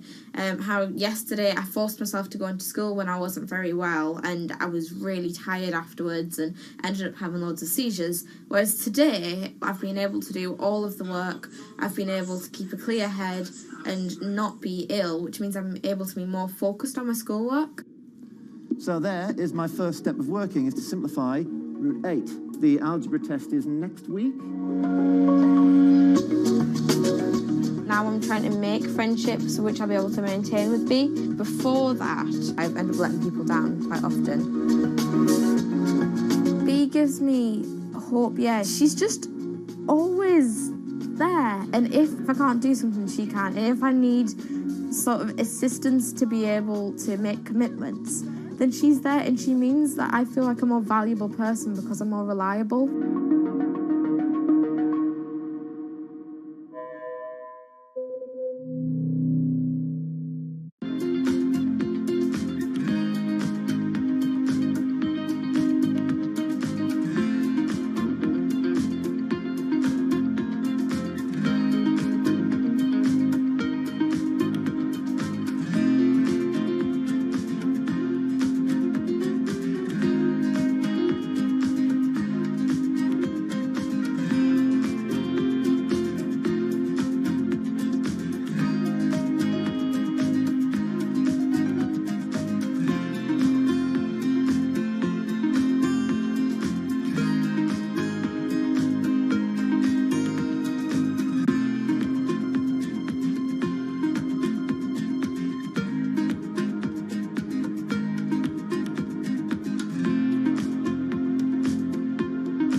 it debuted, the 4G wireless we have today allowed people for the first time to hit the road and explore unknown places with only a smartphone for directions.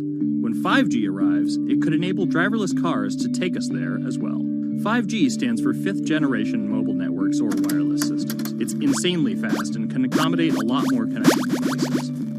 But the reason it's being called revolutionary is because 5G will allow connected devices to speak to each other as well as people. Right now we're living in a world where really it's a one-way experience. That's Bloomberg tech reporter Ian King. The network talks to your phone, you look at your phone and access data, then you send something back to the network. What we're being told about 5G is that really for the first time we're going to see machines communicating with each other over mobile networks in a meaningful way.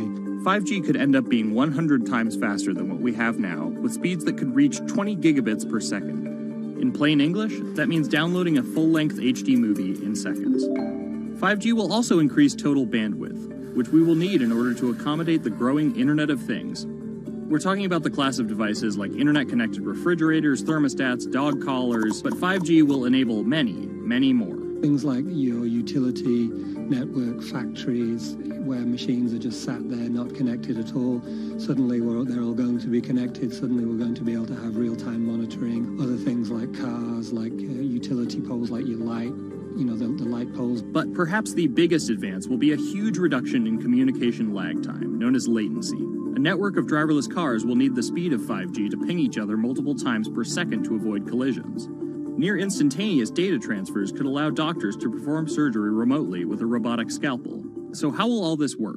First, you need to improve network density. And that's just a fancy word for saying you put more towers out there. What we're being told is that's not actually the case with 5G. The idea is 5G will not only use the existing mobile spectrum, but also tap into higher frequencies called millimeter waves. Millimeter waves can carry more data, but only travel short distances. This may mean you'll see a lot more of these base stations around town. And the new towers may have as many as 100 antenna ports, compared to about a dozen on 4G cell towers. So when will we get 5G? Getting 5G ready is expected to cost providers $275 billion over 7 years in the US alone. Look for the first 5G service to pop up in big cities sometime in 2019.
The cubicle represents a tyranny, but it confines your imagination, your thoughts, into a small physical area. Imagine pretty much every software engineer or finance person being able to, disconnect from their desk and look at holographic monitors on a beach and doing their work from there. That's not going to be science fiction. It's the modern office place. Silicon Valley is all about building the future. A startup called Meta thinks it's getting there first, thanks to a big bet that it's made on augmented reality.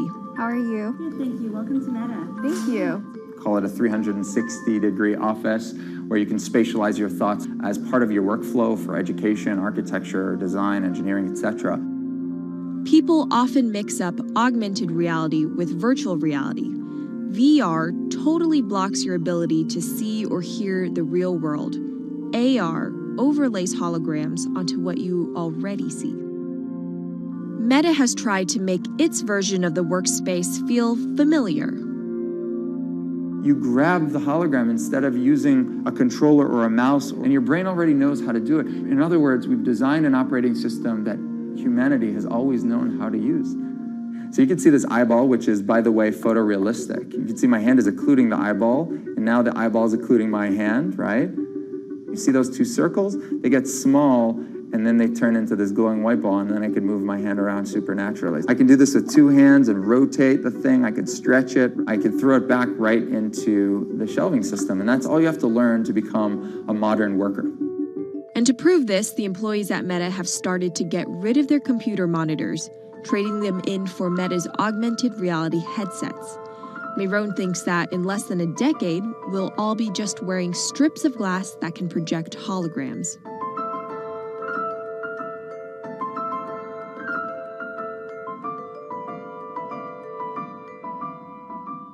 In the early 80s, everybody had computers on their desktop, but no one was using them because they had a lot of work to do. So they were still using typewriters. And at some point, the CEO took all the typewriters away and everybody was forced to use their computers. So it's very exciting to see a new generation of technology, a new paradigm. I consider us like pioneers in the holographic wild. I'm pulling up my browser with my hands and sending out emails to colleagues and just kind of really acclimating to the new environment.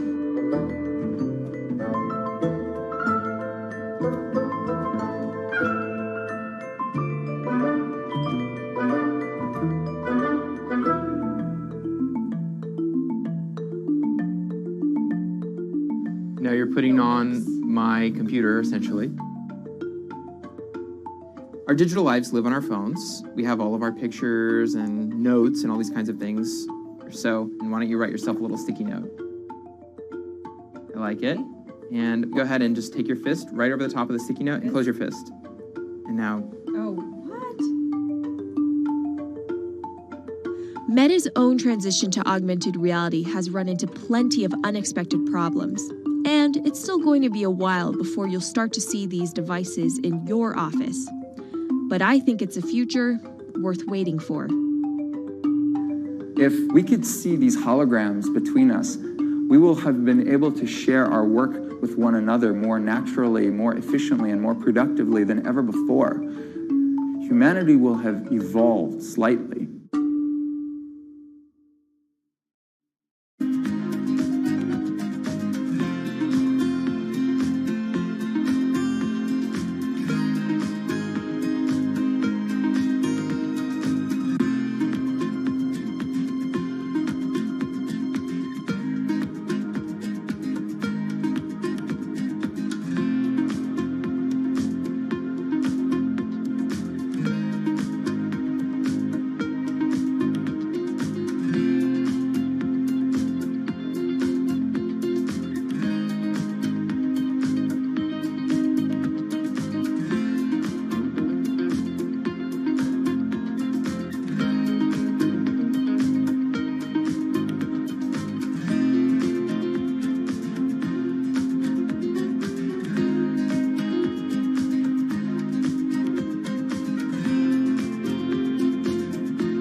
This is Hatsune Miku, Japan's sensational virtual pop star.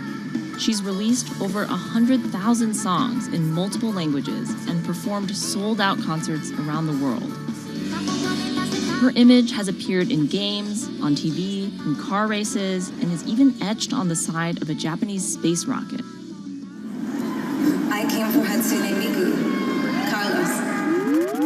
She's Lady Gaga's favorite digital pop star and opened shows for her in the US 3 years ago. Tens of thousands of fans attended her exhibition and live shows near Tokyo recently.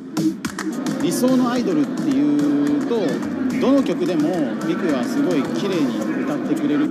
他没有缺点啊，没有任何让我们感到不开心的一些新闻。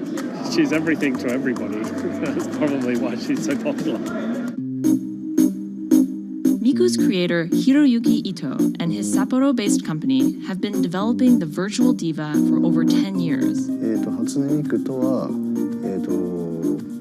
ャラクターとしてすごく、YouTube とかで検索すると、たくさんの初音ミクが出てくるんですけども、元々の、初音ミクのその原点は歌声を合成する、ソフトウェアなんです。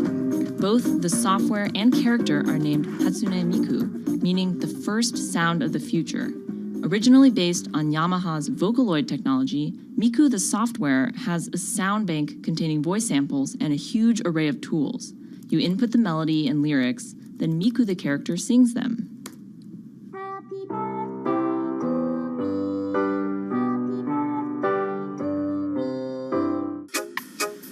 To date, Krypton has sold 120,000 software licenses at $200 each to fans around the world who use it to create numerous songs and share them online.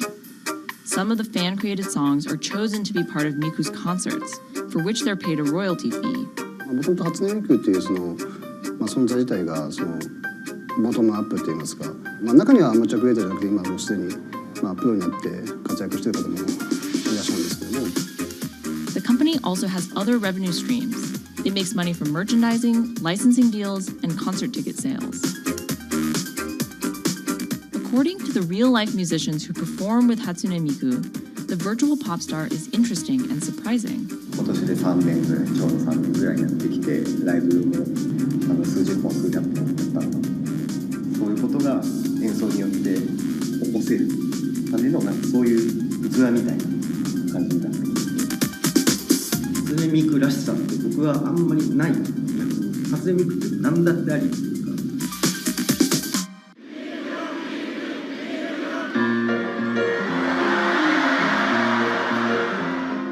For Ito, Miku has the potential to change the way we think about music. そういう新しいそのテクノロジーによって新しい音楽のあり方っていうものを模索していきたいと思っていました。And for her fans, it goes even further. 初音ミクって魂がないので、だからみんな魂を作り上げるために存在する。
Now, there are a lot of fitness gadgets out there. In my quest to get fit, I tested 17 of them over the last few months. At least one personal trainer I know was a little bit skeptical. Yeah, I've been watching these new technologies come to the market for almost as long as I've been a personal trainer. They're just tricks and tropes. They're not much different than the Bowflex machines or, to be honest, the original Jane Fonda workout video. But some of these gadgets that are just coming to the market do so much more than what they used to do, just tracking your activities. Out of all of them, this chest strap was my favorite. It comes with a robot coach that points to the future, one where you might not need a human trainer at all. And it works like this. You wear the chest strap so that it can read your heart rate, and that connects to Move's free app that talks to you. Welcome to Move Heart Rate Hit Outdoor Running. Let's get moving and warm up in Zone 2. Move's computerized coach tells you what to do at that exact moment, whether you're running outside or you're doing body weight exercises indoors. Swing your arms faster to get your legs moving quicker. Let's crush this round. And by reading your heart rate, she knows exactly how hard you're working. She keeps you honest. Way to go, you are in the target zone. Keep pushing, you're almost at the end of the round. Don't give up. I've been running for 7 years now, and my biggest problem is that I never push myself hard enough. I end up going on the same slow, comfortable 30-minute jog, but the Move HR Burn blasted me out of that rut. By the end of these half-hour exercises, I was drenched in sweat in a way that I never am when I work out alone. Training with a real person is great, whether that's your group instructor or your coach or your personal trainer. But humans, they're expensive. For the rest of us, this $60 gadget is all you need.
what does it take to change the world? A big army? A cure to a pandemic? A revolution? All of these take either a lot of people, thousands of hours, or massive amounts of space. But for Julian Assange, all he needs is one room, an internet connection, and the world will listen. Assange is located here, and more specifically, right here. And from that location, he's posted government secrets, classified documents, and leaked emails from some of the world's most powerful people. And in doing so, has been labeled a hero, a villain, a nihilist, and everything in between. This is how an Australian programmer sequestered in the Ecuadorian embassy in London became one of the most influential and notorious people in the world. Born in 1971 in Townsville, Australia, Assange has always been on the move. Living in over 30 homes by the time he was in his mid-teens, Assange, along with his mother and half-brother, finally settled down in Melbourne. His introduction to hacking started at 16 when he was given a Commodore 64, which he attached to a modem. He attended the University of Melbourne, where he studied programming, physics, and mathematics. He never graduated, but that doesn't mean he didn't get an education. By 1991, Assange hacked into the Pentagon, U.S. Navy, and other branches of the U.S. government. In 1996, he was caught by the Australian Federal Police and charged with over 30 counts of hacking and computer-related crimes. He didn't get any jail time, but he was fined $2,100. I think the first taste of what would come later was the hacking that he did as a young programmer, and that really sort of foreshadowed a healthy skepticism of the use and abuse of technology by governments. That's Vernon Silver. I'm a reporter for Bloomberg's investigations team. Assange's youth as a hacker laid the foundation for him to start WikiLeaks in 2006. But what is WikiLeaks? It's a website that posts unfiltered, usually classified documents. What separates it from every other media outlet is that they have no editorial hierarchy. With a publication like the New York Times, information comes in, they take that information, package it, then disseminate it for the public to see. WikiLeaks, however, cuts out the middleman. WikiLeaks gathers information, most of it given to them anonymously. So what they're doing is really very simple. They get the information in one end from who gives it to them and out the other with sometimes minimal interference. Julian Assange is the leader of that, the mastermind, the creator, and really, because he thinks of it as a journalistic enterprise, the editor-in-chief. But every story starts with a source, and Assange has some unconventional sources. Julian Assange does not hack as far as we know. He is the recipient of people who are either insiders who give him secret documents or hacked emails from a foreign power. That's Eli Lake. I am a columnist for Bloomberg. And there was no source bigger for Assange than Chelsea Manning, who used to be known as U.S. soldier Bradley Manning. In 2010, Manning provided Assange and WikiLeaks with hundreds of thousands of leaked government documents.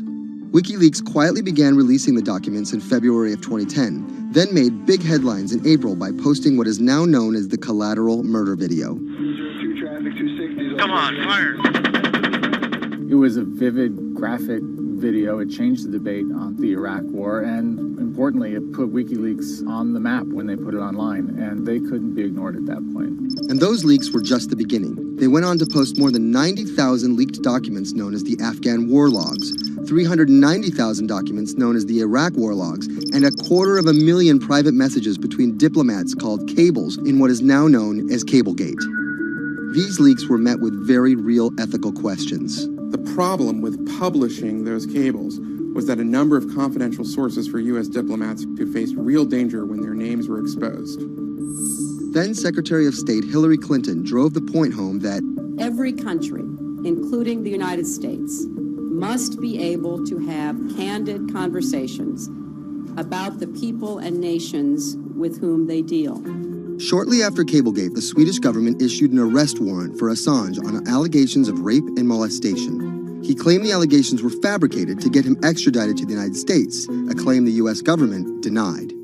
Either way, Assange's next move was to seek refuge in the Ecuadorian embassy, which really was the beginning of the new chapter in his life and what we're dealing with now, which is him being stuck in London. What was supposed to be an office in an embassy is now Assange's self-imposed prison to this very day. But that doesn't mean he's slowed down. Since being trapped in the embassy, WikiLeaks has released files about Guantanamo Bay prisoners, Syrian political figures, and the draft to the Trans-Pacific Partnership. And then came the 2016 U.S. election. Thousands of leaked emails showed Democratic Party officials possibly plotting against Bernie Sanders in his race against Hillary Clinton. Over the course of 68 days, WikiLeaks released 20,000 confidential Democratic National Committee emails. In terms of the presidential race, if you look right here, when Assange released the first batch of emails, Trump actually takes his first lead against Clinton. I think we've had enough of the Clintons, in all fairness. Once WikiLeaks started exposing secrets of the Democratic Party, Julian Assange became a hero to many on the right. Public opinion kind of flip-flopped. WikiLeaks! From the emails, we now know Hillary Clinton's campaign manager makes risotto, and also how the DNC squashed Bernie Sanders' campaign. One thing we don't know is who gave Assange the stolen emails in the first place. Many leading Democrats say they suspect it was the Russians. They released an analysis from a private cybersecurity firm that had said it was the Russians. But Assange claims our source is not the Russian government, and it is not a state party. So this is where we stand today. The public still doesn't know who provided the emails to WikiLeaks. Meanwhile, Assange is still running WikiLeaks and still releasing documents. In March 2017, he started publishing documents from the CIA's Center for Cyber Intelligence called Vault 7. The CIA, the agency charged with finding and keeping our top secrets, can't keep its own secrets. As long as Assange has a connection to the world, no government secret will be too far from exposure. Julian Assange is still in the embassy. Maybe he'll leave, maybe he won't. Kind of regardless, his work has been done. He's changed the way people think about their governments, about their own secrets, about their own hackability, and really the world has changed because of him.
Expose everything you won't admit. And action! This entire video is based on a true story. When I do like motivational speeches or even tell myself like, love yourself and you should love yourself. This is Lily Singh. But to fans all over the world, she's the YouTube star Superwoman. What if everyone it's a girl? Superwoman. I know we can change the world for the better, one positive day at a time. My parents now know what I do. They didn't know what I did for a long time in the beginning of my career. I was just making videos in my room. They had no idea. Mom, Dad, have you seen my keys? I can't find them anywhere. Because you're always on phone. Until someone called them, like a family member from another part of Canada, was like, Canada, is your daughter making videos? And the mom was like, I don't know, Lily, are you making videos? Just making videos grew into an entire career. Today, Lily's YouTube channel has some 12 million subscribers, over 2 billion views, and guest stars like Michelle Obama, Dwayne "The Rock" Johnson, and Seth Rogen. I think a lot of young girls are raised to believe that you're going to go to school and then graduate and then get married and then get a job and have kids. And Lily was on that path, all the way through a psychology degree at York University in Toronto. But when she started thinking about a career, I started to immensely panic and think something was wrong with me because I tried to figure out my life and it wasn't working in that straight line. It was 2010, and YouTube was only 5 years old. I thought nothing of YouTube. I was probably the last person in my circle of friends to discover YouTube. And I remember when I did, I thought, this is so strange. There's people making videos in their rooms, and other people are watching them. So she figured, why not give it a shot? I one day posted a video because I was sad, and I wanted to be creative and happy. She didn't know how to edit video or write scripts, so she winged it. It was so bad and so cringe. And my expectation was literally nothing. I was like, I'm gonna put this video up, a couple of my friends are gonna watch it, probably make fun of me, and that's gonna be the end of this. The second and third video came from, wait, 70 people watched my first one, can I get 80 to watch the next one? She kept creating, she kept posting, and the viewers kept coming. Lily had found an audience. A lot of the comments were, oh my God, there's a brown girl on YouTube. More specifically, Indian. Lily's parents immigrated to Canada from India, and Lily was born and raised in Scarborough, near Toronto. My home life was awesome. My parents, even though I portrayed them to be quite strict in my videos. Oi, Lily, where the rest of your skirt, huh? I teach you like this to walk around like this, showing everything to everyone? They actually aren't like that at all.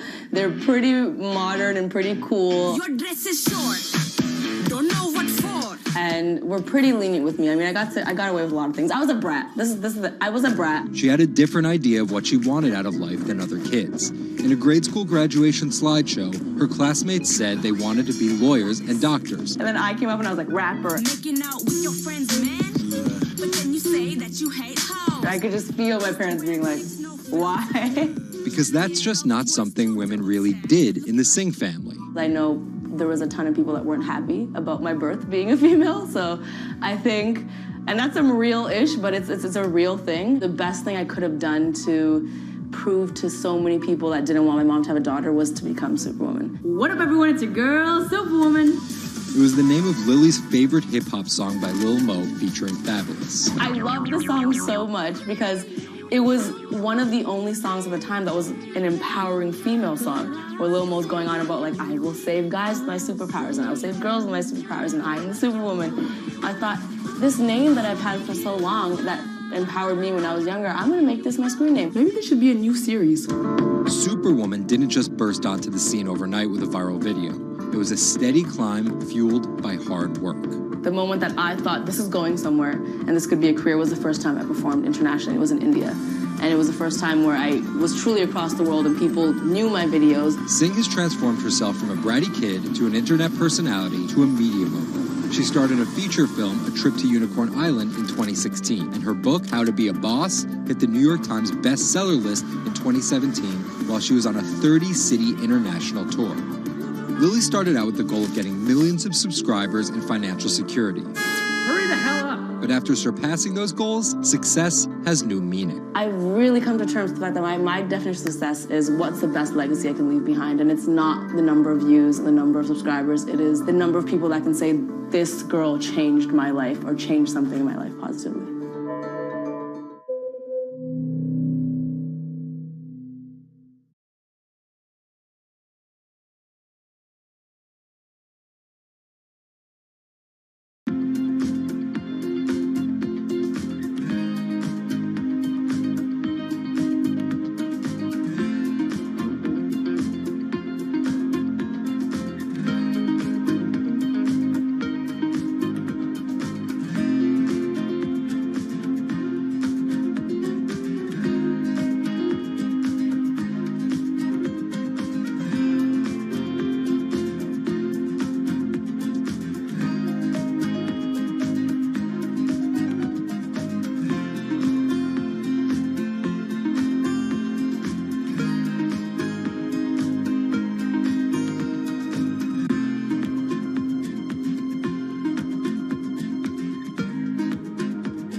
CTE is often found in the brains of deceased athletes, military veterans, and others with a history of repetitive brain trauma.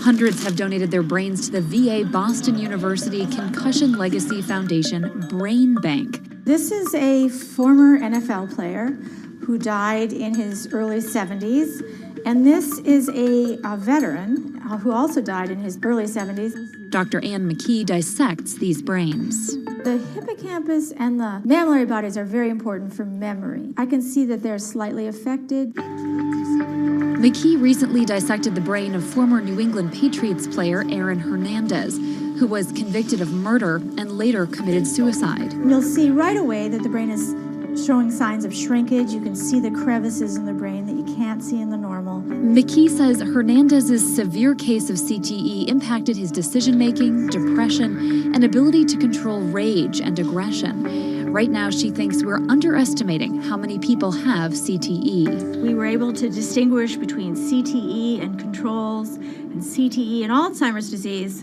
The next question is, can we do this in the blood, and can we do this in living people? And we aren't there yet with those answers. But the need for a diagnosis in the living is motivating companies such as Quanterix in Lexington, Massachusetts, to work faster on technology that could diagnose concussions and CTE in as few as 30 minutes. Kevin Rosovsky is the CEO. It's like a high-powered microscope. And so by doing that, we can see little biomarkers that you couldn't see before in the blood. Quanterix received a grant from the NFL and just went public. Since then, its stock is up more than 40%. The company sells a machine called Simoa for $175,000 to other biotechs, hospitals, and researchers. And for the first time in history, we're able to see brain health in blood, and that's a major breakthrough, and that's leading to less invasive testing, and we've already been able to see evidence of concussions, and there's the beginning evidence of being able to see the accumulated effect of concussions. Quanterix is also trying to detect Alzheimer's disease, multiple sclerosis, and ALS. Rosovsky says he thinks diagnosing concussions will be easier than diagnosing CTE. Diagnosing CT in the living probably is a couple years away. We're real excited to see the progress, but reducing some of that work into actual tests in a laboratory takes time. There's regulatory approvals. There's a lot of red tape that you have to go through. Also in this race to diagnose CTE in the blood are Athlon Medical and Exosome Sciences. And New York's Mount Sinai Hospital is scanning for the disease in the living. But it's just one step in a series of questions for those with serious head trauma. There's still no cure for CTE. Even if we had a great idea for a treatment, there's no way to test whether it's effective or not. So that's the enormous advance that we'll get if we can develop a biomarker for this disease. In Boston, Ann Mostu, Bloomberg News.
Wine is a $300 billion global industry where one person's opinion can make fortunes or break them. That's because of this man, Robert Parker, and his newsletter, The Wine Advocate.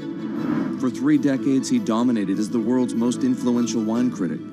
Now Parker's protege is building an empire of his own. Antonio Galloni runs Venice. Antonio, tell me, what are you trying to build at Venice? Well, at Venice, we started with the idea in 2013 of building a world-class platform. We have a database of about 250,000 professionally written reviews. On Delectable, we have 7 million user reviews. Through Delectable, we also have a partnership with Whole Foods and several other partnerships that we can't announce just yet. And when you put that all together, what we have is something that no other company in our space can even come close to. Do you think of yourself as the next Parker? Not at all. Why? Because Steve Jobs said you can't live your life trying to be somebody else. So he's one of my biggest influences, and I've never wanted to be a replica of somebody else because a replica is never as good as the original. Bob is a genius, fantastic, one of a kind. We're going to be something completely different, and I have no desire to be some version of somebody else. Different in what way? Every decision that I've made at this company is completely anathemic to what Bob did with his company. I want our writers to be partners. All of my senior people are locked into the company. They all have equity or they have a path to equity based on business results. That's something that we never had at Parker. Our benefits are world-class, and everything that we've done at Venice is completely different from that model. When Steve Tanzer, who is the most experienced active wine critic in America, wants to work with us, that says something. When Alessandro Masnaghetti, who's the best cartographer of vineyards, wants to work with us, that says something. When Neil Martin, who's a superstar wine critic with enormous experience in Bordeaux and Burgundy and the former lead critic at The Advocate, wants to come and be part of our team, that says something. You make it sound like The Wine Advocate was a disaster as a company and a miserable experience as an employee. No, it was great because I got to work with Bob Parker when he was at his prime, you know, and Bob was like a second father to me, and we talked on the phone all the time, and he gave me great advice. Can anyone's palate dominate the wine criticism business the way Parker's did? And should anyone's palate dominate it the way his did? I just think the world is very different today. You know, it's just a totally different world. It's probably not healthy to have a single person dominating the world. It's not even wine criticism, it's the wine industry. Yeah, that's probably not the healthiest thing in the world. But I think that there's just such an opportunity right now with social media and technology to reach such a massive number of people that I think it's possible that 1 or 2 people will actually have more influence than Bob Parker did, because they will, again, this goes back to your first question, not trying to be a version of somebody else. You see this in sports all the time. It's like, oh, well, nobody will ever beat this record. And then somebody comes along, you know, it's like tennis, Pete Sampras. Nobody's ever going to win as many Grand Slams. Now you have 2 guys who are ahead of that and 1 knocking on the door. And so I think a lot like that. You're a former investment banker. How does that inform and influence what you're doing and what you've done? My generation has had to deal with a lot more challenges. That's why I think we're actually much better poised for the future. My first job in finance, the first thing that happened was long-term capital, 1998. Then the tech bubble melted down. Then there was a mutual fund trading scandal. You know, that was all like within about 5 or 6 years. And these are the things that I had to deal with as a young executive. My peers who were 20 years older didn't know how to manage in crisis. They'd only seen Black Monday. They'd just been in a big bull market. It's very different. So I'm very lucky. People of my generation or a little bit younger have actually had to deal with a lot more crises. I think that's actually good for learning how to cope with challenges in business. From the outside, it kind of looks like you're trying to demolish the house that Parker built, right? You left The Wine Advocate. Yeah. You merged with one of his chief rivals. Yeah. And you just hired his successor, Neil Martin. Mm-hmm. So are you? I think what that says is that all the best people want to work at our company. And that's really what we strive to create starting in 2013. We wanted to create a world-class company that would attract the best-in-class talent, and not just on the content side, on the technology side, on the digital side, our office, and at every level, what we're trying to, we only hire superstars, and we're looking for those superstars.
the world of professional wrestling, there's something called a swerve. Hulk Hogan has betrayed WCW! Some examples. These tag team partners are called baby faces, or the good guys. Then one of them swerves when he super kicks his tag team partner in the head, quickly assuming the role of the bad guy, or what the wrestling world calls the heel. Are you kidding? What a despicable act that was! Or a match is almost lost when, what's that? The superstar wrestler appears out of nowhere sprinting down the aisle to save the match. That's the Warriors music! It's the Ultimate Warrior! That's a swerve. So it should go as no surprise that World Wrestling Entertainment, known as the WWE, the most popular brand of sports entertainment in the world, is prepared for any swerves that come their way. So here's the story of how the WWE learned to see the swerve coming.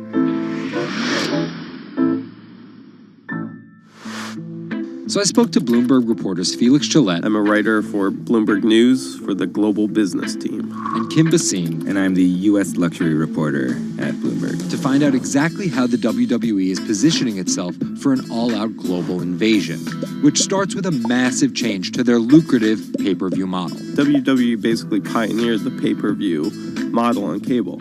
I remember as a kid, when the pay-per-view events came up, all of our friends would scramble around and try and get one of the parents to pay for it. But in 2014, they took a huge risk. They saw a little bit sooner than some of the other entertainment brands that where this whole thing was moving was away from cable and satellite television and towards on-demand streaming video apps. They made this risky decision, in essence, cannibalizing that pay-per-view model, which they had essentially built. And after some early turbulence, it's working. Roughly 1.5 million people are paying $9.99 a month for the WWE app, making it the 5th most popular streaming OTT service. This adapt-or-die approach is in the WWE's DNA. Over the past 30 years, the company always seems to think 2 steps ahead. In the early 90s, WWE was at its most threatened when Ted Turner took them on with WCW, which stands for World Championship Wrestling. And back then, the WCW was winning the ratings war. So in order to compete with them, WWE had changed its product from a family-friendly kind of cartoonish style to this really raw. That's why they called their show Raw. It was this raw style of wrestling. With violent, outrageous, reality-inspired plot lines and aggressive personas. From a 16-foot ladder! And they won that fight against Ted Turner. And they bought WCW.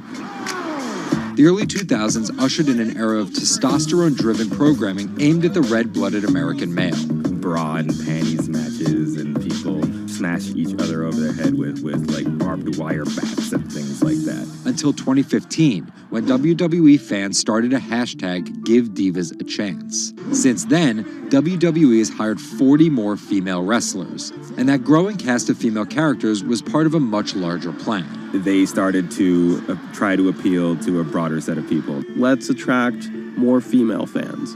And after we've attracted more female fans, let's attract more international fans. They're broadening their base, and they're doing that in large part to make it more advertising friendly. And not just friendly to advertisers. They're trying to build up their fan base in China. They're trying to build up their fan base in Europe. They, already have a pretty good fan base in India. India is a place where they already have an established wrestling culture. Because of the gigantic Indian wrestler, the Great Khali. But there's still a lot of work to do. While the WWE set a revenue record in 2017, only 30% of it is coming from an overseas audience. And there's one person whose responsibility is to grow that number. The buck eventually stops at Vince McMahon, no matter what's happening within WWE. Yeah, he's a very controlling guy, and it's a very, very, very tightly scripted company. And that goes all the way down the board to big stars' entrance music. And their outfits and things like that. So with a CEO like McMahon always planning 2 moves ahead and an aggressive push into multiple international markets, a big issue is money. It's hard to do all those things simultaneously without committing a huge amount of capital to it. And that's where the WWE becomes an attractive company for buyers. Potentially, one thing that could happen with WWE is they could benefit by being acquired by a bigger technology or telecom company, an Amazon or Facebook Paramount or a 21st Century Fox. So with a market cap of $2.8 billion, the advantage of owning 100% of their own content, and a rapid consolidation spreading throughout the entertainment industry, it looks like the WWE is well positioned, even if there are swerves. Our world is changing. Every day, it changes a little faster. Some changes are too small to see. Others, too big to handle. Sometimes, change feels slow. So slow, we don't even notice. Other times, it happens all at once, and we can't keep up.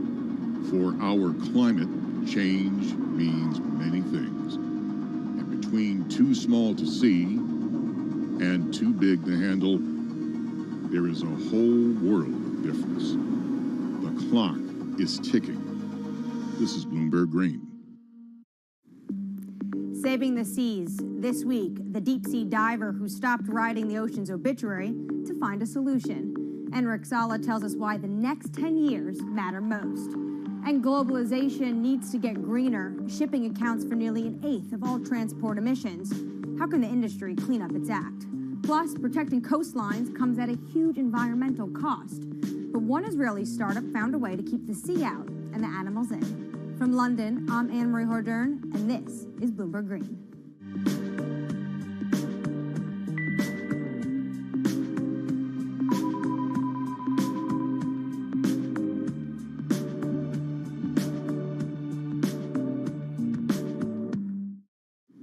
After more than a decade of studying the ocean as an academic, Enric Sala realized he was writing the ocean's obituary. He quit his job and became a full-time conservationist. As an in-house explorer for National Geographic, he's clocked more than 5,000 open water dives. He's also founded Pristine Seas, a project that combines exploration, research, and media to lobby countries to protect their oceans. To date, it has helped create marine reserves equivalent to half the size of Canada. I spoke to him about his mission and why it's so urgent. The state of the world's oceans is really bad. We have lost 90% of the large fish in the ocean. Sharks, groupers, cod, tuna. More than half of the fish stocks are overfished, which means that we are taking them out of the water faster than they can reproduce. More than half of the ocean is affected by industrial fishing, and global warming is killing coral reefs all around the world. The ocean is in a trajectory of decline. Can you just visualize for our viewers who never get to see the kind of things you are able to see, what an ocean and healthy ecosystem looks like versus one that's next to a bustling economic and industrialized area? Coral reefs in the United States, in the Florida Keys, are down to only 2% of what they used to be. Before, 80 to 90% of the bottom on a coral reef in the Caribbean was covered by live coral. Now, Florida Keys have only 2%. The average in the Caribbean is about 5% of the bottom covered by live coral. The rest is covered by slime and seaweed. And most of the fish you can see are this big. And it is very, very rare that if you jump into any place in the Caribbean at random, you see a shark. It's very, very rare. Now, let's go to Millennium Atoll, for example. An atoll that is uninhabited and fished south of the equator in the Central Pacific, belongs to the Republic of Kiribati. 2009, we conducted the first underwater expedition to these islands, and I still remember the first time. Jumped over the side of the boat, and as soon as the bubbles cleared, I was surrounded by 15 gray reef sharks. After a couple minutes, the sharks decided that we were boring, and they went back to do their thing. And you look down, 90% of the seafloor is covered by thriving coral, and it's full of fish, and a sea turtle comes by. Now, this abundance that we rarely see anywhere except in well-managed marine reserves. This is what the ocean used to be like, and this is what we have learned from going to these pristine places. And you write in your book that you were writing